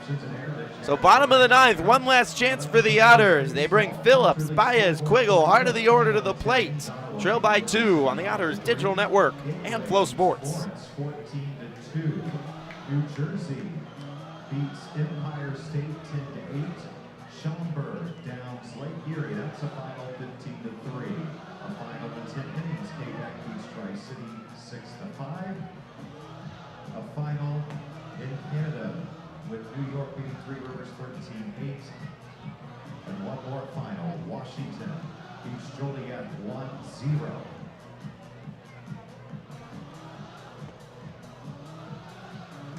Zimmerman moves to left with 9 Gomez at second base. Robbie hits into pitch. The number he hit is on the mound. Lopez. Behind the plate, the stretch of battery is powered by the Answer Auto Repair East, 2319 North Creek Road, 812-475-9000. Tell them Zane from the Otters send you. Major League Baseball scores for you. The Diamondbacks beat the Nationals 5-3. Braves beat the Phillies 5-1. Cleveland beat Oakland 6-1. Twins shutting out the Red Sox 6-0. The Padres shutting out the Giants. Bottom of the 9th inning from Bosse Field. 7-5 lead for Sussex County over Evansville here on Flow Sports and the Otters Digital Network. We'll certainly enjoy this one tonight. Hope you have as well. Robbie hit in for the save here in the bottom of the 9th inning for Sussex County. He earned the save on Tuesday night here at Bosse Field in the bottom of the 10th inning, getting the last 3 outs. They'll try to do the same again today. Hasn't given up an earned run on the season, a perfect ERA in 10 appearances, 9 2/3, 4 saves to lead the Miners, 11 strikeouts to just 1 walk on the season. He has been lights out. Dakota Phillips leads off and fouls the first pitch away. Overhead foul ball brought to you by Hess Construction. Sections 2 and 3. Choose the best. Phillips today, 2 for 3. Double back in the first, a walk in the 7th. A 0-1 swing and a miss, 0-2.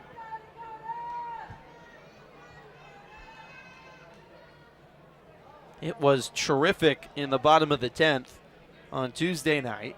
Hit one batter, but otherwise sent the Otters down in order with ease. 0-2. Outside, 1-2. Yeah, he was, and we talked about in his performance that night, a little bit of a weird delivery. He stays pretty upright, comes pretty sidearm delivery, and then he falls off towards first base off the mound. 1-2 is grounded foul.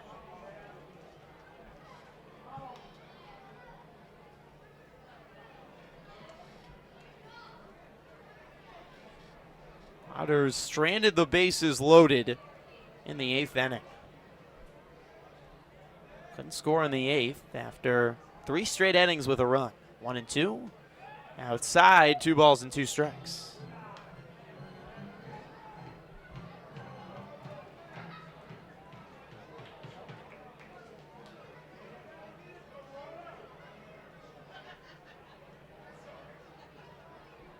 Hit delivers. Strike 3 called on the outside corner.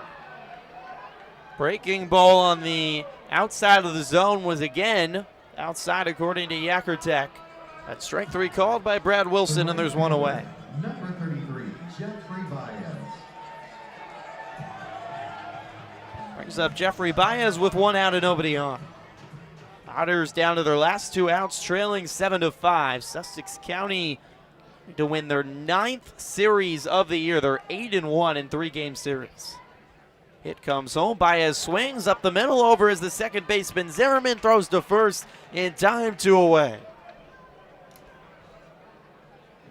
And Kona Quiggle is the last hope for the Otters. Center fielder, number 19, Kona Quiggle. Quiggle, 1 for 3 today. Based it in the 4th, a walk in the 6th, then came around to score.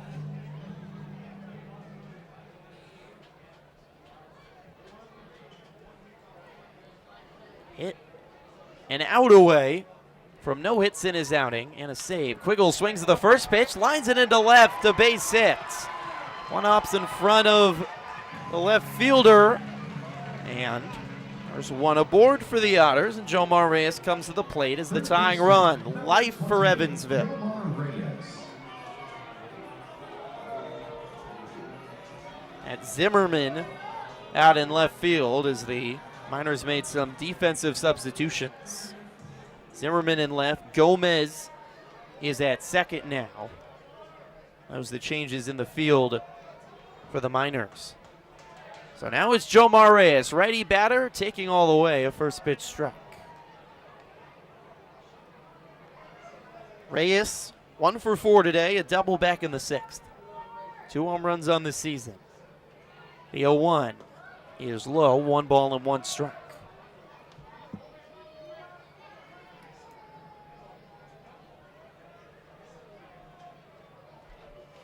Leads the Otters in batting average, leads them in hits. Can he play hero ball? 1-1. Swung on as soft chopper. Charging hard as the third baseman Mao. Gloves it, throw to first in time for the 3rd out. And the Miners take the series here in Bosse Field, 7-5. 10-0. For the Otters, if you'd like to fly around the base. An entertaining ball game tonight here in the River City. It took nearly 3 hours in front of 4,069. But the Sussex County Miners go to 9-1 in 3-game series this year and 23-12 overall with an impressive 7-5 victory over the Otters. Yeah, the Miners' 4th series in a row now that they have won, and An offensive explosion here in Game 3 between two teams who are known for their pitching, the top two staffs in the Frontier League, and we get 22 hits on the night. Otters tried to mount a comeback unlike one they've seen this year and come up just short. A few missed opportunities. I know you said things kind of look like they just go back to that 7th inning for the Otters. James Crick walks a guy with 2 outs, and then was it with 2 outs?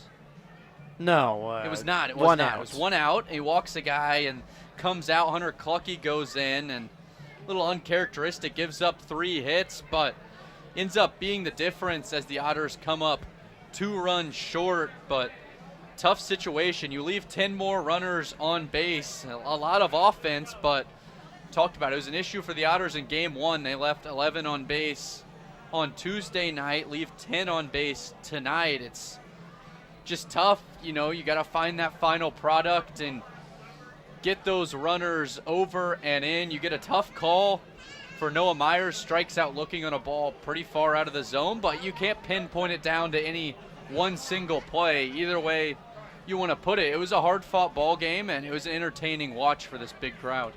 Certainly neither pitching staff was like themselves tonight. Otters give up 12 hits. That's the most hits they've given up in any game this season, and 7 runs scored by Sussex County. That is the 3rd most the Otters have given up in any game this year. So the Miners were terrific at the plate today. But, yeah, I thought those 2 runs in the 7th inning really felt like they stalled momentum for the Otters, who scored the 2 in the 5th and then added another in the 6th on Myers' home run to make it or on a double, I should say, by Reyes to make it a 1-run game.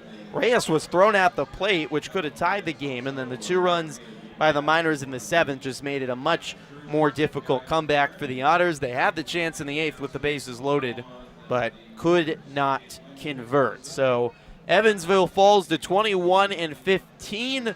And the Miners improved to 23-12. Sussex County wins the series in the team's only meeting this season. Otters heading to Florence this weekend. Sussex County will head to Schaumburg. Lucas, your final thoughts. What do you want to see from the Otters this weekend as their first matchup against the Yalls? Yeah, I think you look at past couple series, you know, the hits have been there at times. You just want to put it all together and not leave so many runners on base. I thought Tyler Vale looked really good tonight. It'll be interesting to see if we see him out of the bullpen in Florence. He went a while without making an appearance, but it was really good for a couple guys. George Khalil, for example, guy whose bat really came to life. Noah Myers, I mean, all things considered, we didn't talk about it a whole lot, but he had 2 home runs tonight.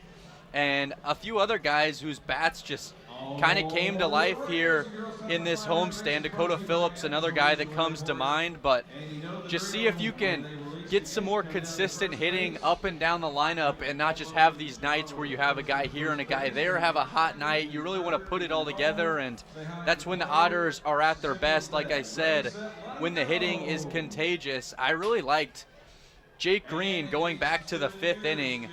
That at-bat where he just battled so deep in the count, fouled a lot of pitches off, went 11 pitches deep, and hit a double off the wall. That was a big turning point in this game, and it was just the Otters, a team who haven't been able to come back in games this year. It was kind of a statement, like, here we go, guys, and I thought that was a really big moment. So, you know, Otters will put this behind them, and it'll be interesting to see a good matchup ahead in Florence. Close, but no comeback tonight for the Otters as Sussex County continues to be successful this season, half game back of the best record in the Frontier League. Well, that does it for our entire crew tonight and this whole 6-game homestand. Big shout out to all of our Evansville Otters Digital Network camera crews, our 2 directors tonight, Michael Rest and John L. Smith, who had a very good race in the big head race tonight, but couldn't pull out the victory. My partner, Lucas Daunhauer, have a great weekend in Nashville. And I'm Griffin Epstein. I'll talk to you from Florence tomorrow night. We'll be on the air at 6 p.m. Eastern,